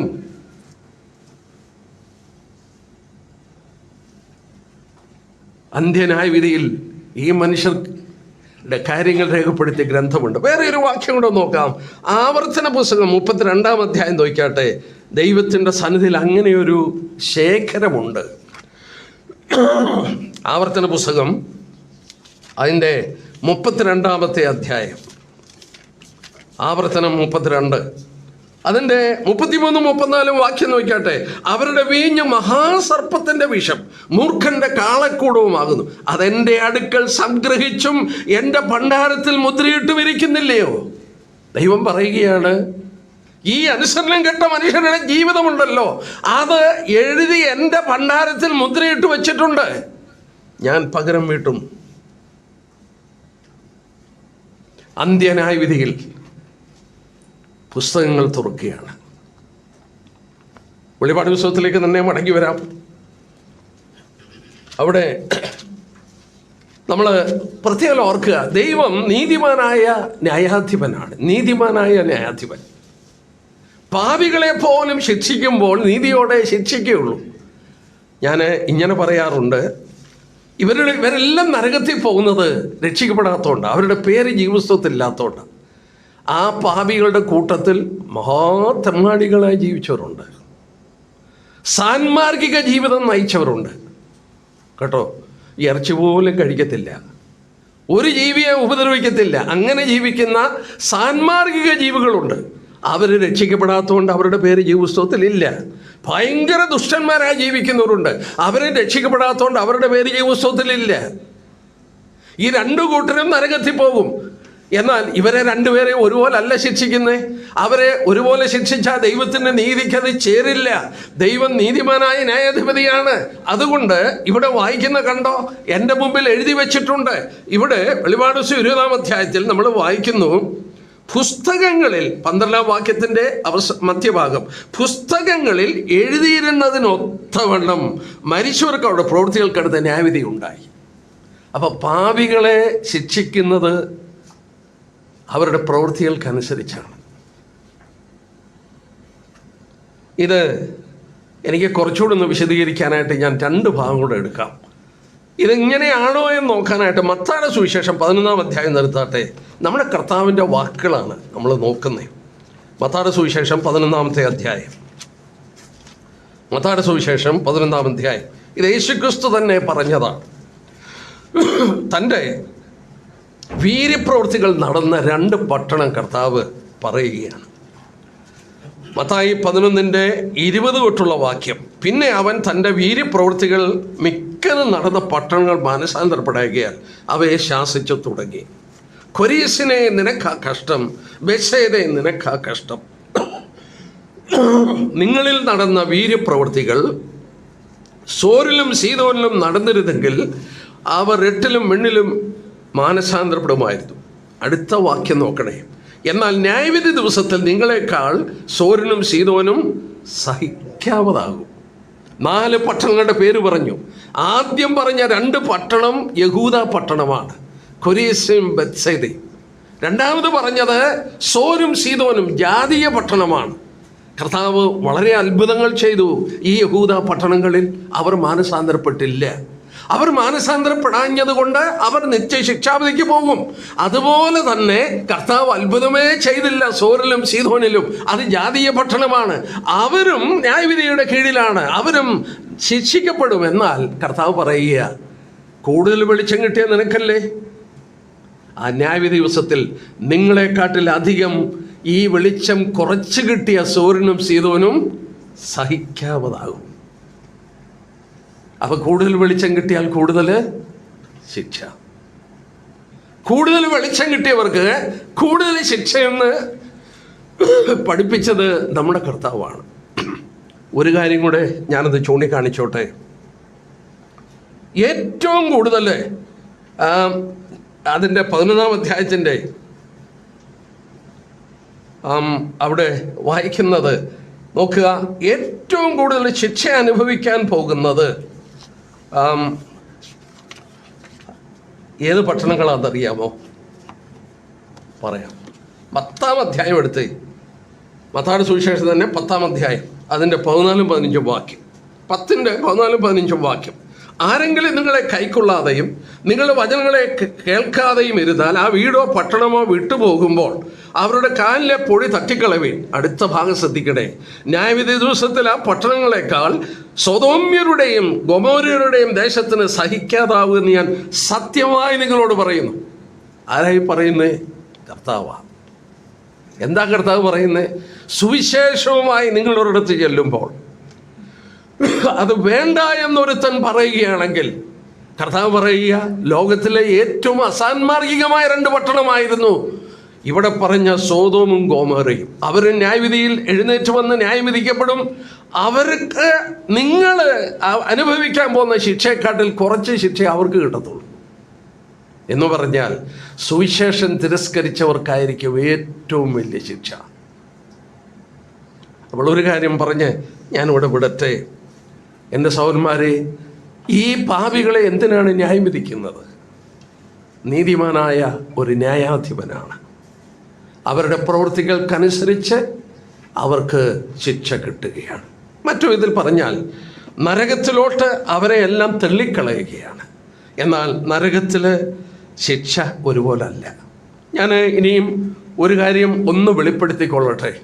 നരകത്തെക്കുറിച്ച് ആരാ നമ്മളെ പഠിപ്പിച്ചേക്കുന്നേ? പൗലോസാണോ? അല്ല. അപ്പോസ്തലന്മാരാണോ? അല്ല. പുതിയ നിയമത്തിൽ 12 പ്രാവശ്യമേ ഗിഹന്ന എന്ന റെഫറൻസ് പുതിയ നിയമത്തിലുള്ളൂ. 12 പ്രാവശ്യം. അതിൽ 11 പ്രാവശ്യം യേശുക്രിസ്തു പറഞ്ഞതാണ്. ബാക്കി 1 പ്രാവശ്യം യാക്കോബിൻ്റെ ലേഖനം 3:6 ഉള്ളൂ. യാക്കോബ് 3:6 ഒഴിച്ച് ബാക്കി 11 പ്രാവശ്യവും ഈ ഗെഹന്ന അല്ലെങ്കിൽ നരകമെന്നുള്ള വാക്ക് ഉപയോഗിച്ചത് കർത്താവായ യേശുക്രിസ്തുവാണ്. അപ്പോൾ കർത്താവാണ് ഏറ്റവും വലിയ ഹെൽപ്പ് പ്രീച്ചർ. നരകത്തെക്കുറിച്ച് ഏറ്റവും കൂടുതൽ പ്രസംഗിച്ചത് നമ്മുടെ കർത്താവാണ്. എന്തുകൊണ്ടാണ് അവൻ നരകത്തെക്കുറിച്ച് ഏറ്റവും കൂടുതൽ പ്രസംഗിച്ചത്? ഇത് സൃഷ്ടിച്ചത് ആരാന്നറിയാമോ? ഇത് സൃഷ്ടിച്ചത് കർത്താവാണ്. കൊലോസ്യർ 1:15-16 അറിയാവുന്ന വാക്യമായതുകൊണ്ട് വായിക്കണമെന്നില്ല. ദൃശ്യമായതും അദൃശ്യമായതും സിംഹാസനങ്ങളെ വാഴ്ചകളൊക്കെ ആരാ സൃഷ്ടിച്ച്? അവൻ സൃഷ്ടിച്ചതാണ്. ദൃശ്യമായതും അദൃശ്യമായതും കാണാൻ കഴിയാത്തതൊക്കെ സൃഷ്ടിച്ചത് അവനാണ്.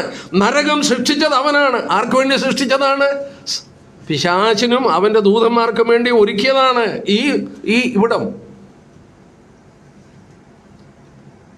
ആ കർത്താവാണ് ഇത് പഠിപ്പിച്ചത്.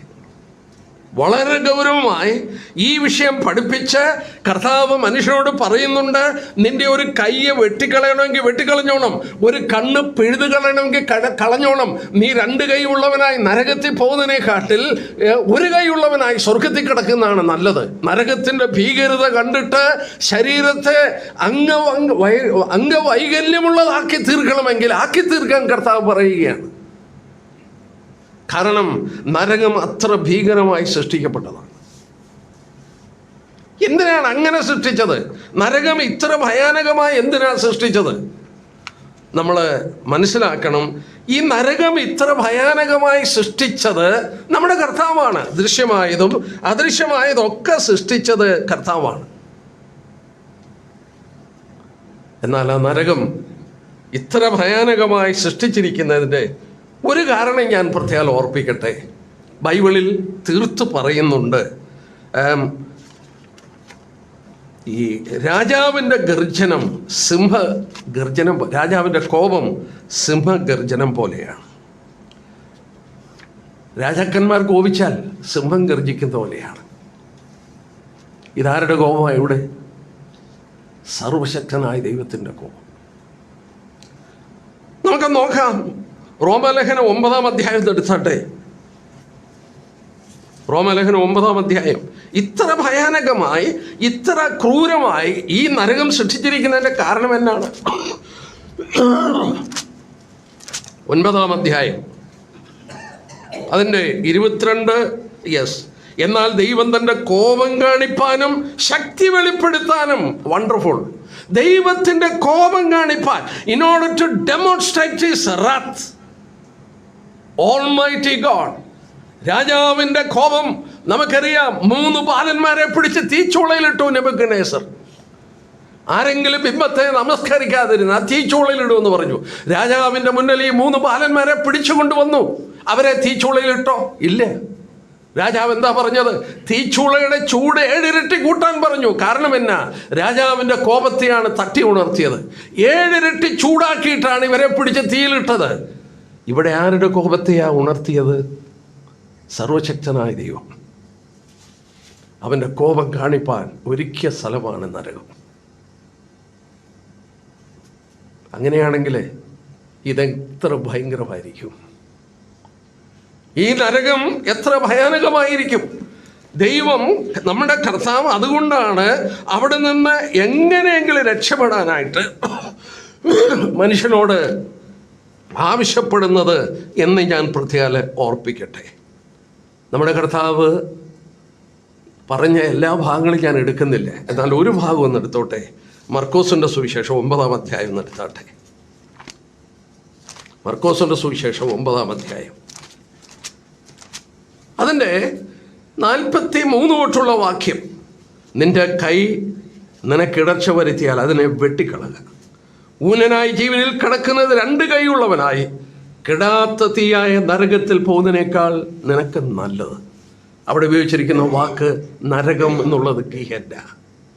നിന്റെ കാൽ നിനക്ക് ഇടർച്ച വരുത്തിയാൽ അതിനെ വെട്ടിക്കളയ്ക്കുക. മുടന്തനായി ജീവനിൽ കിടക്കുന്നത് 2 കാലുള്ളവനായി കടാത്ത തീയായ നരകത്തിൽ വീഴുന്നതിനേക്കാൾ നിനക്ക് നല്ലത്. രണ്ടാമത് അവിടെ ഉപയോഗിച്ച വാക്ക്. വീണ്ടും, നിന്റെ കണ്ണ് നിനക്ക് ഇടർച്ച വരുത്തിയാൽ അതിനെ ചൂഴ്ന്നെടുത്ത് കളയുക. ഒറ്റക്കണ്ണനായി ദൈവരാജ്യത്തിൽ കിടക്കുന്നത് 2 കണ്ണുള്ളവനായി അഗ്നി നരകത്തിൽ വീഴുന്നതിനേക്കാൾ നിനക്ക് നല്ലത്.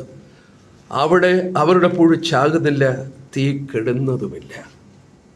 3 പ്രാവശ്യം കർത്താവ് ഇവിടെ എടുത്തു പറഞ്ഞു ആ തീയെക്കുറിച്ച്. നമ്മൾ ഓർക്കണം, ഇത് പറഞ്ഞത് നമ്മുടെ കർത്താവാണ്. സാത്താൻ അവന് ലോകത്തെ വഞ്ചിക്കാൻ നോക്കുകയാണ്. ഞാൻ ഈ വിഷയം ഇരുന്ന് വായിച്ചപ്പോഴാണ്, പഠിച്ചുകൊണ്ടിരുന്നപ്പോഴാണ് എനിക്ക് മനസ്സിലായത്. യഹോവ സാക്ഷികൾ ലൂക്കോസിൻ്റെ സുവിശേഷം 16-ാം അധ്യായത്തെക്കുറിച്ച് എഴുതിയിരിക്കുന്നത് വായിച്ചിട്ടുണ്ടോ? അവരുടെ ബൈബിള് നോക്കിയിട്ടുണ്ടോ? അവര് പാതാളത്തിൽ യാതന അനുഭവിക്കുന്നു എന്നുള്ളതിന് അവരെഴുതി വച്ചിരിക്കുന്നത്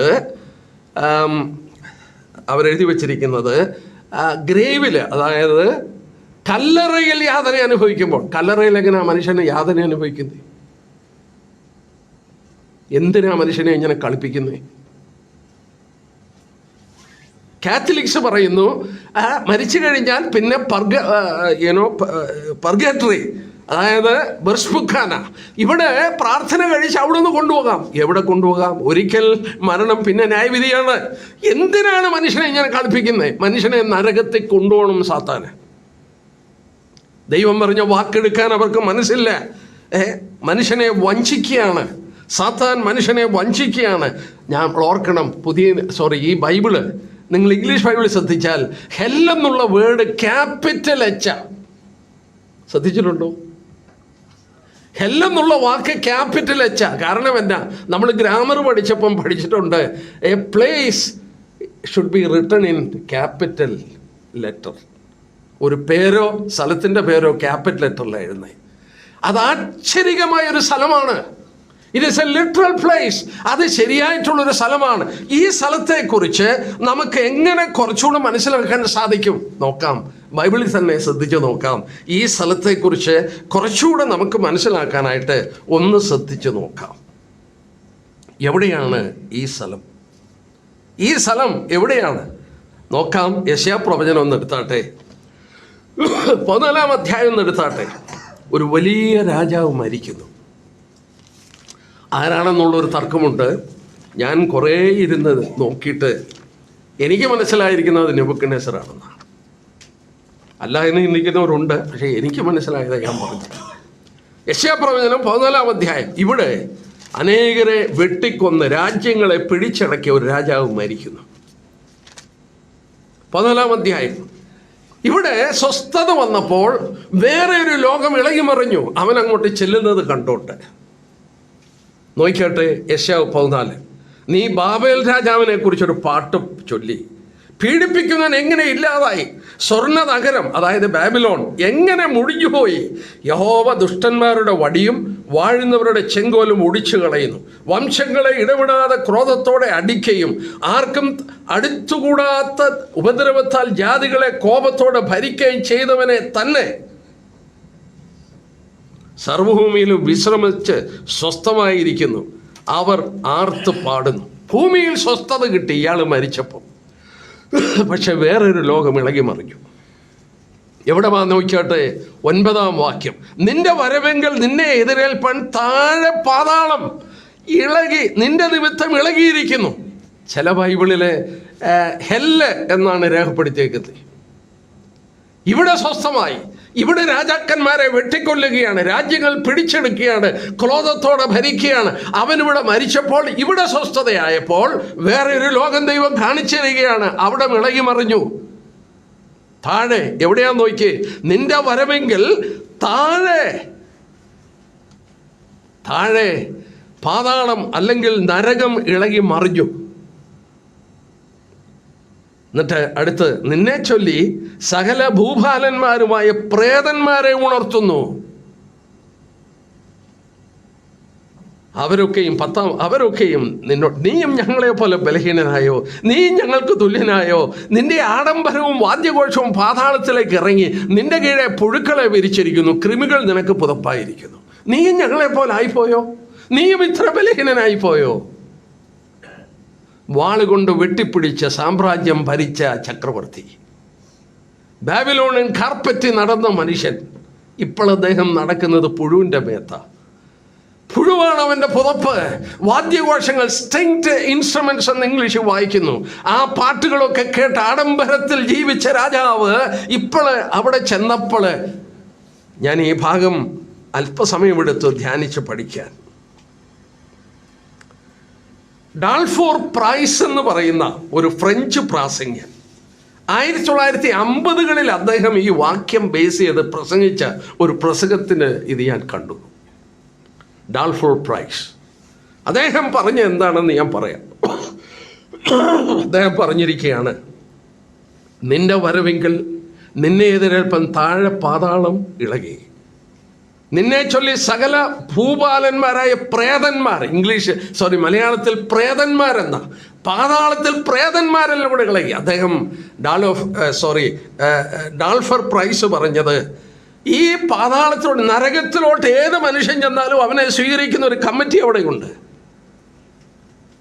ആ കമ്മിറ്റി എന്ന് പറയുന്നത് ഇതാ. ധനവാൻ മരിച്ചു, ലാസർ മരിച്ചു, ദൂതന്മാർ അവനെ അബ്രഹാമിന്റെ മടിയിലോട്ട് കൊണ്ടുപോയി.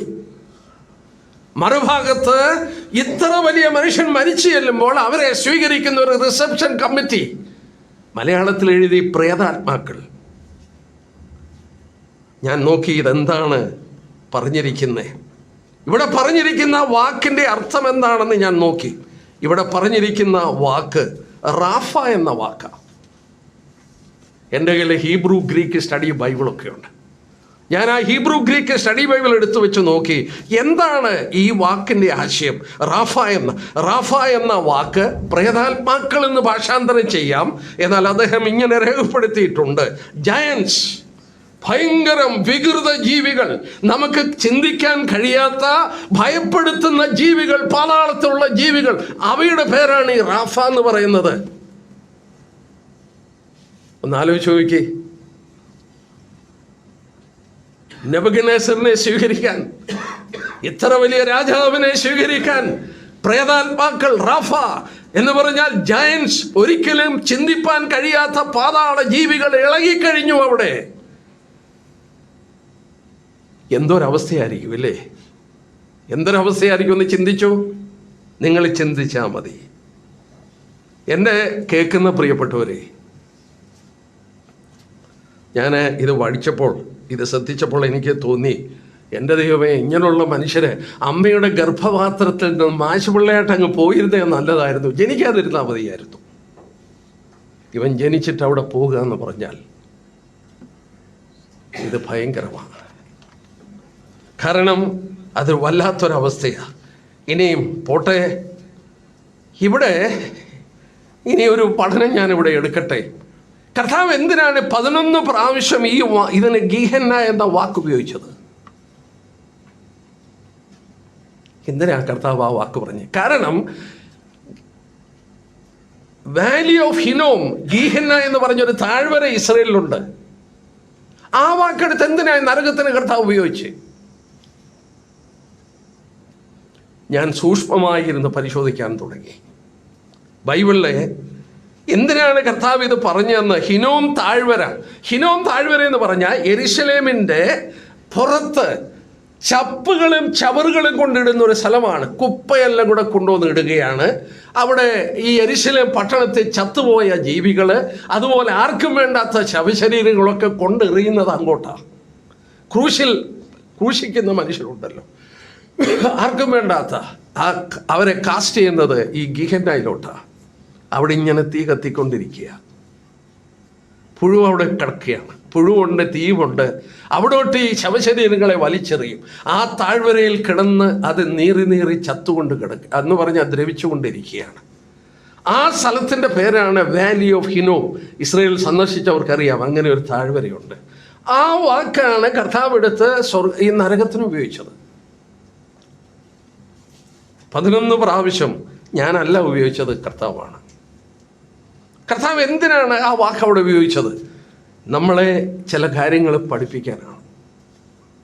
നമുക്ക് നോക്കാം. ഈ താഴ്വരയ്ക്ക് വേറെ ഒരു പേരുണ്ട്, നോക്കാം, അന്നേരം ഇത് മനസ്സിലാകും കുറച്ചുകൂടെ. യെരമ്യാ പ്രവചനം ഒന്ന് എടുത്താട്ടെ, 7-ാമത്തെ അധ്യായം. 3 പേരവിടെ കാണുന്നുണ്ട് ഈ താഴ്വരയ്ക്ക്.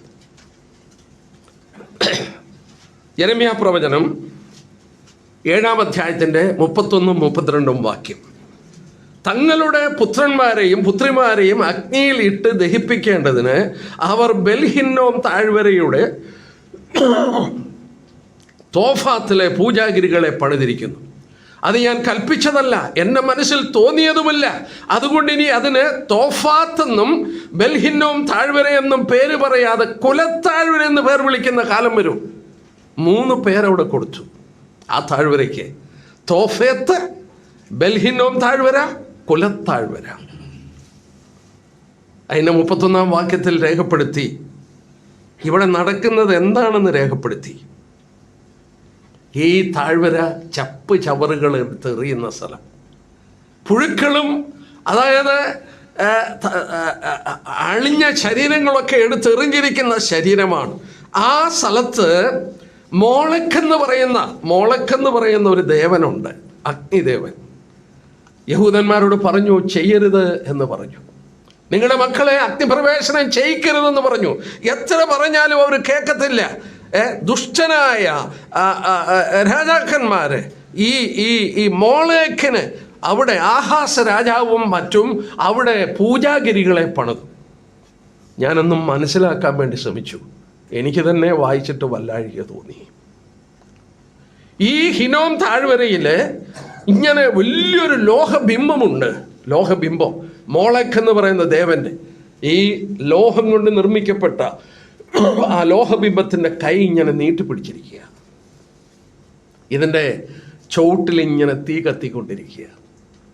ഈ കൈകളും ഈ ബിംബം ചുട്ടു പഴുത്ത് നിൽക്കുകയാണ്.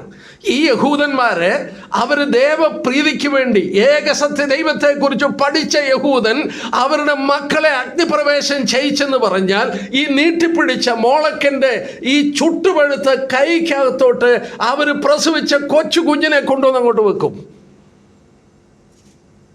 ഒന്നാലോചിച്ച് നോക്കി, നിങ്ങളുടെ കുഞ്ഞുങ്ങളെ അഗ്നിപ്രവേശം ചെയ്യിക്കരുതെന്ന് ദൈവം പറഞ്ഞു.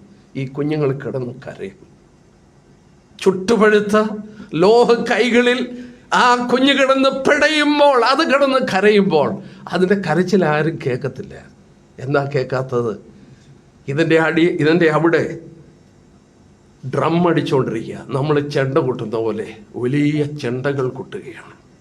ഇവിടെ വായിക്കുന്ന കണ്ടോ, തോഫെത്ത് എന്നാണ് ആ താഴ്വരയ്ക്ക് ഒരു പേര്.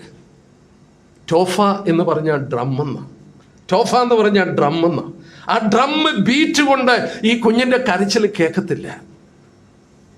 അങ്ങനെയാണ് ആ താഴ്വരയ്ക്ക് ടോഫേത്ത് എന്ന് പേര് വന്നത്. ഈ ഡ്രമ്മിൻ്റെ ശബ്ദം ക്രൂരതയുടെ പ്രതീകം.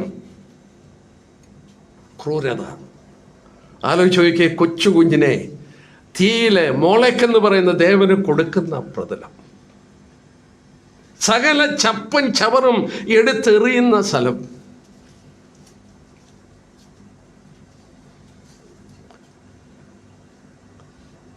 പുതിയ നിയമം ശ്രദ്ധിച്ചപ്പോൾ എനിക്ക് എല്ലാം കൂടെ ഒന്ന് എടുത്താലേ അത് കൃത്യമായിട്ട് കിട്ടത്തുള്ളൂ. ഒരു വാക്ക് ഞാൻ നോട്ട് ചെയ്തു. ഈ നരകത്തിൽ പോകുന്നവരെക്കുറിച്ച് പറഞ്ഞിരിക്കുന്നൊരു വാക്കുണ്ട്. അവിചാരിതമായി വന്നതല്ല. നാശം, നാശയോഗ്യൻ, നശിച്ചു പോകാതെ. ആ നാശം എന്ന വാക്ക് ആവർത്തിച്ച് യൂസ് ചെയ്തിട്ടുണ്ട്. 1-2 വാക്യമെങ്കിലും ഒന്ന് വായിക്കാം. യോഹന്നാന്റെ സുവിശേഷം നമ്മൾ യൂദാസിനെ കുറിച്ച് വായിക്കുന്നുണ്ട്. അവൻ തൻ്റെ സ്ഥലത്തിലേക്ക് പോകേണ്ടതിന് പോയെന്ന് വായിക്കുന്നുണ്ട്. അത് അപ്പോസ്തലപ്രവൃത്തി 1:25 24-25 അപ്പോസ്തലപ്രവൃത്തി 1-ാം അധ്യായത്തിൻ്റെ എനിക്കൊന്ന് 24 അതെ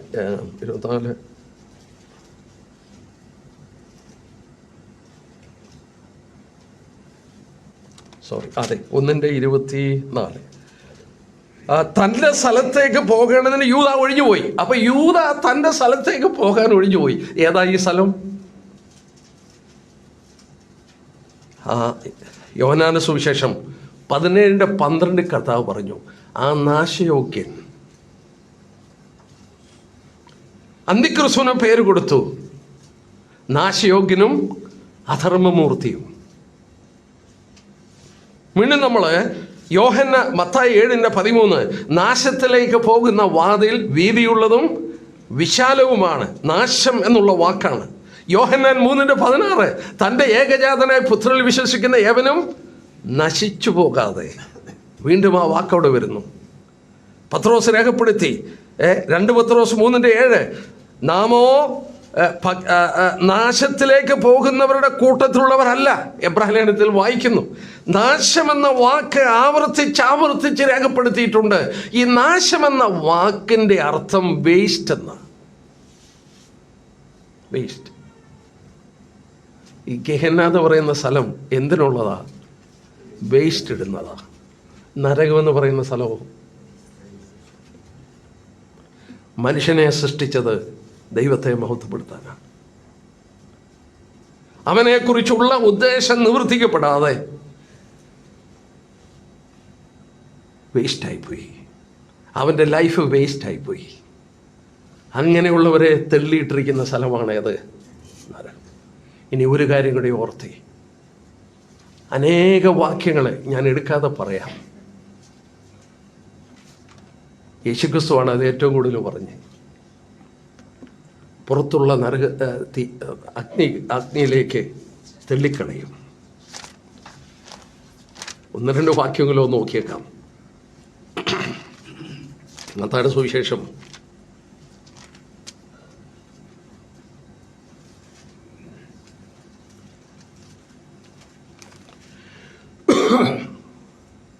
അവിടെ വായിക്കുന്നുണ്ട്.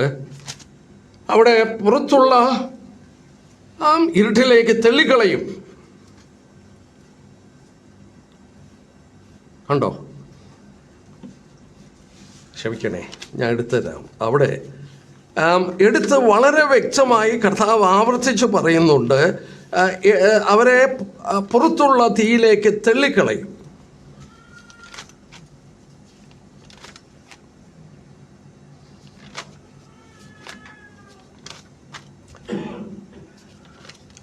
അതെന്താ അങ്ങനെ എടുത്ത് പറയാൻ കാരണം? തെള്ളിക്കളയുമെന്ന് ആവർത്തിച്ച് പറയുന്നുണ്ട്. ഒരു പ്രാവശ്യമല്ല, പല പ്രാവശ്യം എടുത്ത് പറയുന്നുണ്ട് അങ്ങനെ തെള്ളിക്കളയുമെന്ന്.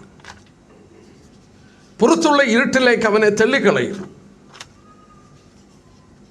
ഞാൻ ആ വാക്യം എടുത്തു തരാമേ, ക്ഷമിക്കണേ.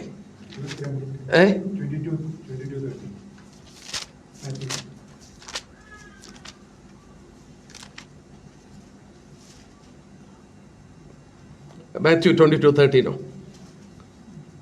യെസ്. രാജാവ് ശുശ്രൂഷ കൈകാല് കെട്ടി ഏറ്റവും പുറത്തുള്ള ഇരുട്ടിലേക്ക് തള്ളിക്കളയുകയും അവിടെ എടുത്ത് പറയുന്നുണ്ട്. അവരെ തള്ളിക്കളയുന്നതായിട്ട് നാം പിന്നെയും വായിക്കുന്നുണ്ട്. 8:12.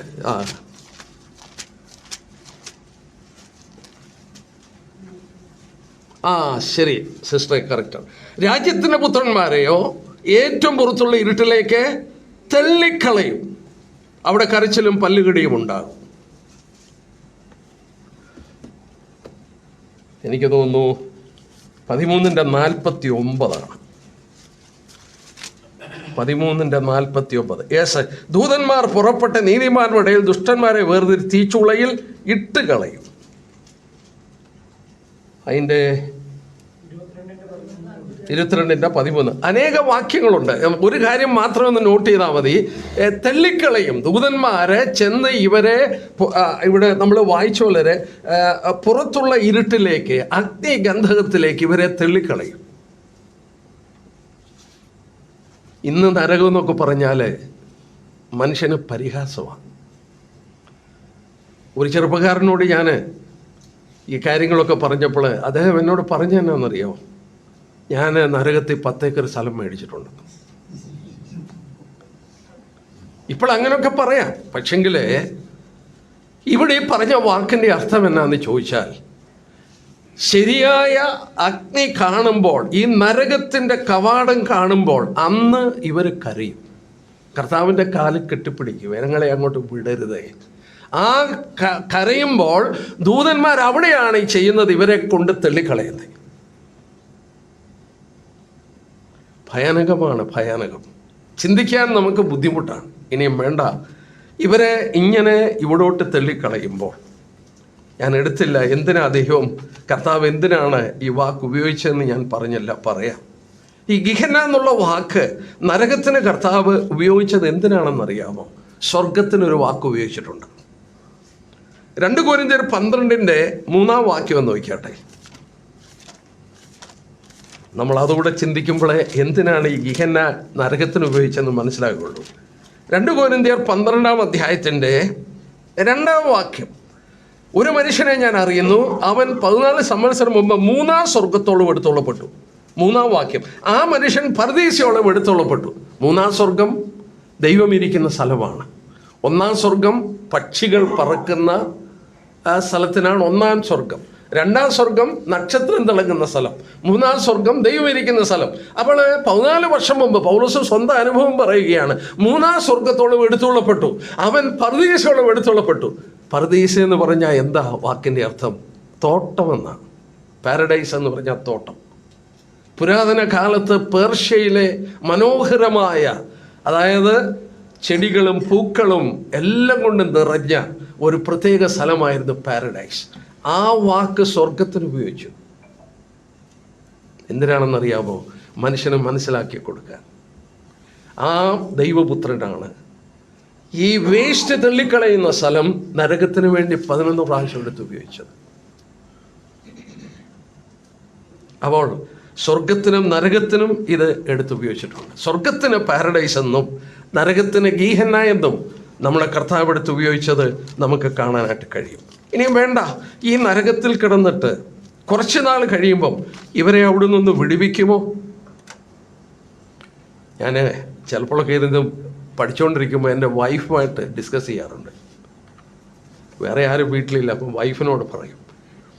അവൾ ഈ നരകത്തെക്കുറിച്ച് പറഞ്ഞുകൊണ്ടിരുന്നപ്പം പുള്ളിക്കാരത്തേക്ക് ഇപ്പോഴും അങ്ങനെ വിശ്വാസം. എന്നോട് അധികം തർക്കിച്ചു. ദൈവം കരുണയുള്ള ദൈവമല്ലേ, എപ്പോഴെങ്കിലും ദൈവം വിടും. ദൈവം എപ്പോഴെങ്കിലും നരകത്തിൽ നിന്ന് ഈ മനുഷ്യരെ വിടും. അവൻ സ്നേഹവും കരുണയുള്ള ദൈവമല്ലേ എന്നോട് ചോദിച്ചു. ദൈവജനത്തിലൂടെ അല്ലാതെ നമുക്കിതിന് മറുപടിയില്ല. വെളിപാട് പുസ്തകം എടുക്കുമ്പോൾ, ഞാൻ വെളിപാട് പുസ്തകത്തിൽ നിന്ന് മാത്രം പറയാം. വെളിപാട് പുസ്തകം എടുക്കുമ്പോൾ 13 പ്രാവശ്യം ഫോർ എവർ ആൻഡ് എവർ, എന്നേക്കുമെന്ന വാക്ക് വെളിപാട് പുസ്തകത്തിൽ 13 പ്രാവശ്യം ഉപയോഗിച്ചിട്ടുണ്ട്. അതിൻ്റെ ഗ്രീക്ക് വാക്ക് ഐനോസ്, ടോൺ ഐനോസ്, ഫോർ എവർ ആൻഡ് എവർ, എന്നും എന്നും, യുഗായുഗങ്ങൾ, അന്തമില്ലാത്ത നാളുകൾ, അതാണ് ഉപയോഗിച്ചിരിക്കുന്നത്. ഈ 13 പ്രാവശ്യമേ വെളിപാട് പുസ്തകത്തിൽ ഉപയോഗിച്ചിട്ടുള്ളൂ. ഈ 13 പ്രാവശ്യത്തിൽ 9 പ്രാവശ്യം ദൈവത്തിനാണ് ഉപയോഗിച്ചിരിക്കുന്നത്. 9 പ്രാവശ്യം എന്നേക്കും ജീവിച്ചിരിക്കുന്ന ദൈവത്തെ, എന്നേക്കും അവൻ രാജാവായി വാഴും, എന്നേക്കും ദൈവം എന്നേക്കും ജീവിച്ചിരിക്കുന്നു, എന്നേക്കും വാഴും. 9 പ്രാവശ്യം ആ ദൈവത്തിന് ഉപയോഗിച്ചു. ഒരു പ്രാവശ്യം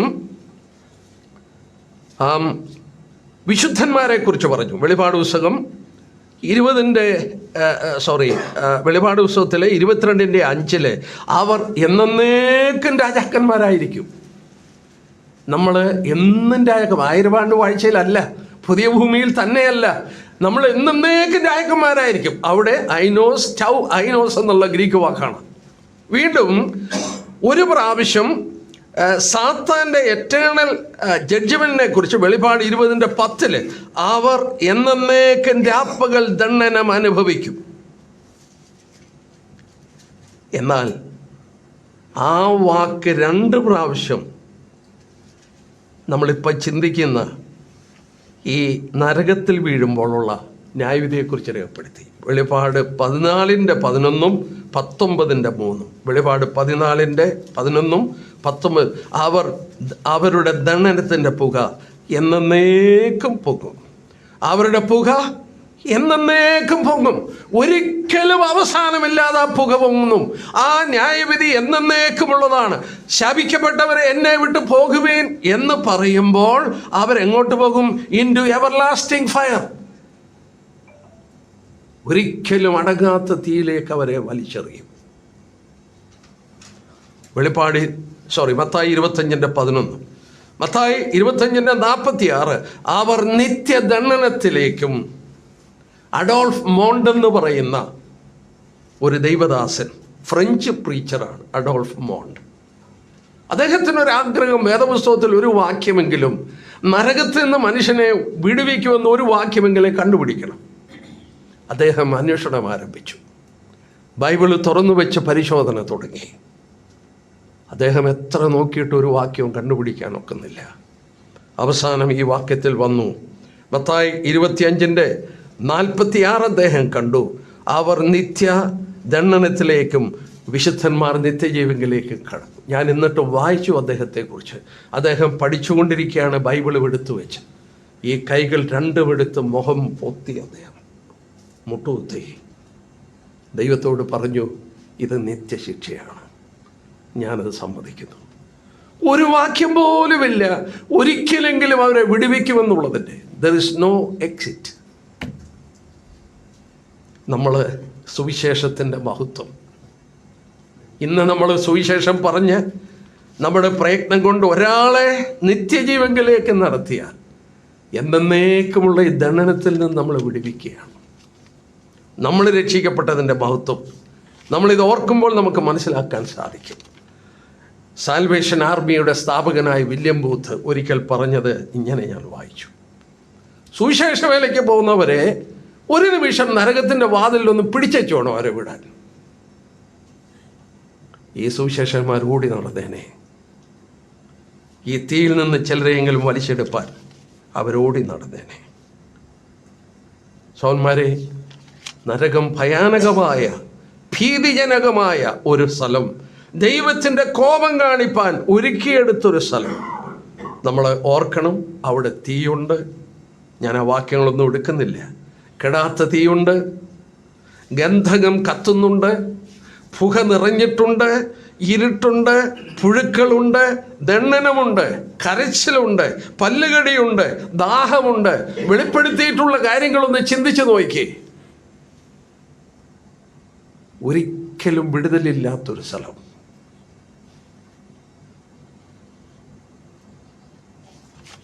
ജീവനുള്ള ദൈവവുമായിട്ടാണ് ഇടപെടുന്നത്. മാത്രമല്ല, ഈ നരകത്തിൽ കിടക്കുന്നവർ ആരുടെ കൂടെ കിടക്കുന്നത്? ഇപ്പം നമ്മൾ കണ്ടു 6 പേരെ ഒന്നിച്ച് ഒരു 20 വർഷത്തേക്ക് ശിക്ഷിച്ച കേസ് കണ്ടു.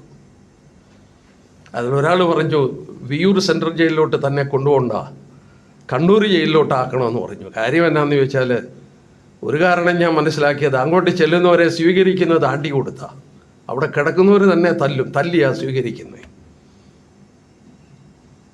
ഈ നരകത്തിലെ കമ്പനി എന്ന് പറഞ്ഞാൽ, വെളിപാട് പുസ്തകം 21-ാം അധ്യായം നോക്കി, ഇതെന്നോ കമ്പനി. അങ്ങനെയുള്ളവരുടെ കൂടെ എങ്ങനെ സമയം ചെലവഴിക്കുമെന്നൊന്ന് ആലോചിച്ച് നോക്കി.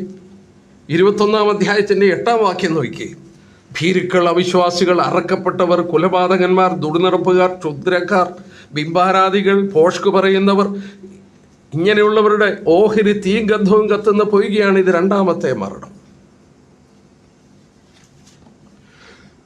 റോമലേഖനം 1-ാം അധ്യായം.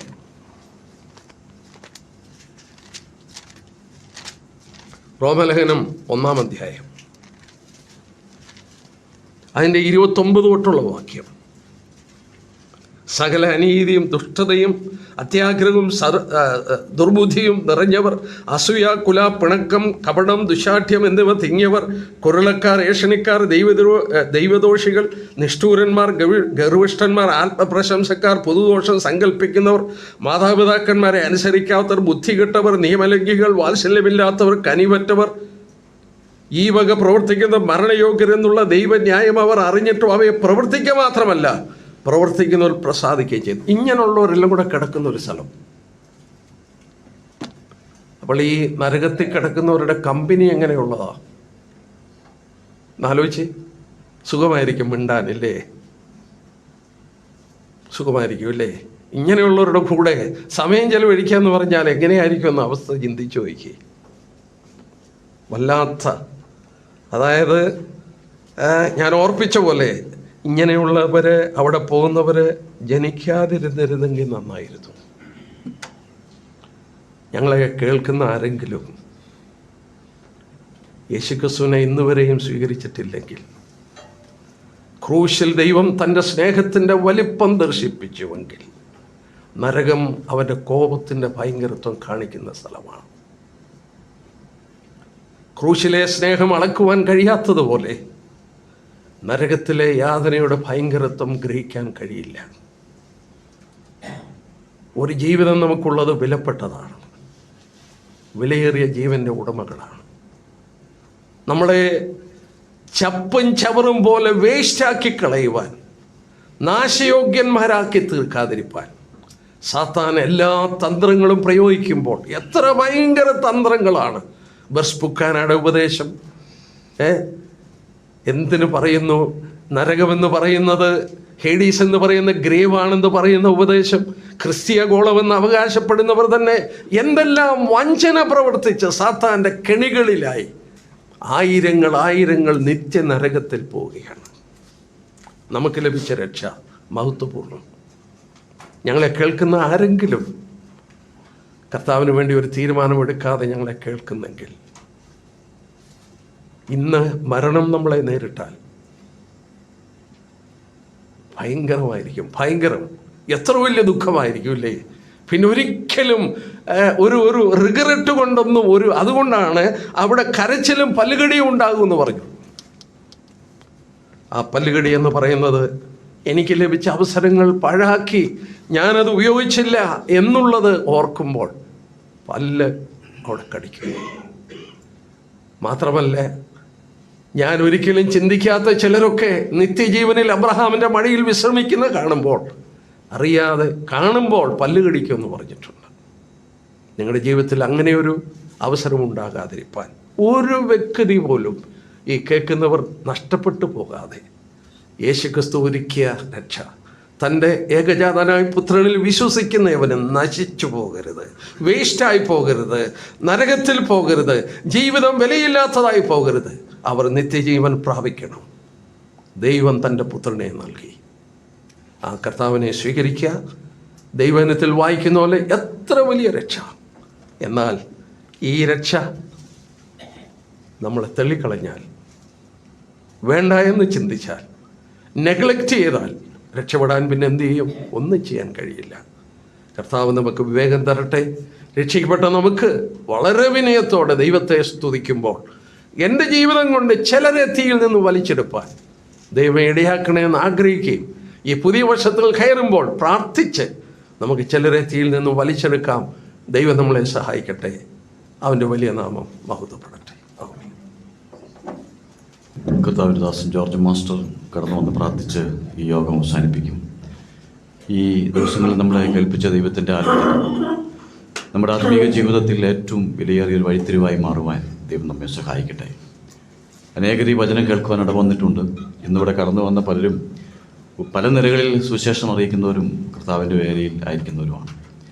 നമുക്ക് ഈ വർഷത്തിൻ്റെ അവസാനം ലഭിച്ച ഈ ക്ലാസ്സുകൾ, ഈ വചന കേൾവി നമ്മുടെ ജീവിതത്തിലൊരു വഴിത്തിരിവായി, നമ്മുടെ ജീവിതത്തെ സമൂലമായിരിക്കുന്ന മാറ്റത്തിലേക്ക് വഴിതിരിക്കുവാൻ, നമ്മുടെ ആത്മീക ജീവിതം മുനുണർവോടെ കർത്താവ് വരുന്ന ആളുകൾ നമുക്ക് തരുന്നുവെങ്കിൽ അനേകരെ കർത്താവിലേക്ക് നേടുവാൻ, അറ്റ്ലീസ്റ്റ് നമ്മുടെ കുടുംബങ്ങളെ നിലനിർത്തുവാൻ.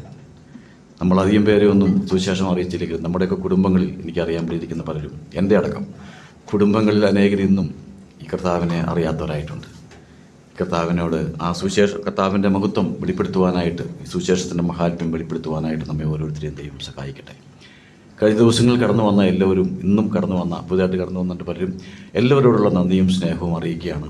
ഇവിടെ കടന്നു വരാൻ അതിൻ്റേതായിരിക്കുന്ന ബുദ്ധിമുട്ടുണ്ട്. ഇവിടെ വണ്ടി പാർക്കിംഗ് ഒക്കെ വളരെ പ്രയാസമുണ്ട്. എങ്കിലും ഈ റോഡിൻ്റെ അപ്പുറത്തെ റോഡുകളിലൊക്കെ വണ്ടി പാർക്ക് ചെയ്യാവുന്നതാണ്. നിങ്ങൾക്ക് വീടിൻ്റെ മുമ്പിൽ പാർക്ക് ചെയ്യുന്നത് മാത്രമേ ഉള്ളൂ.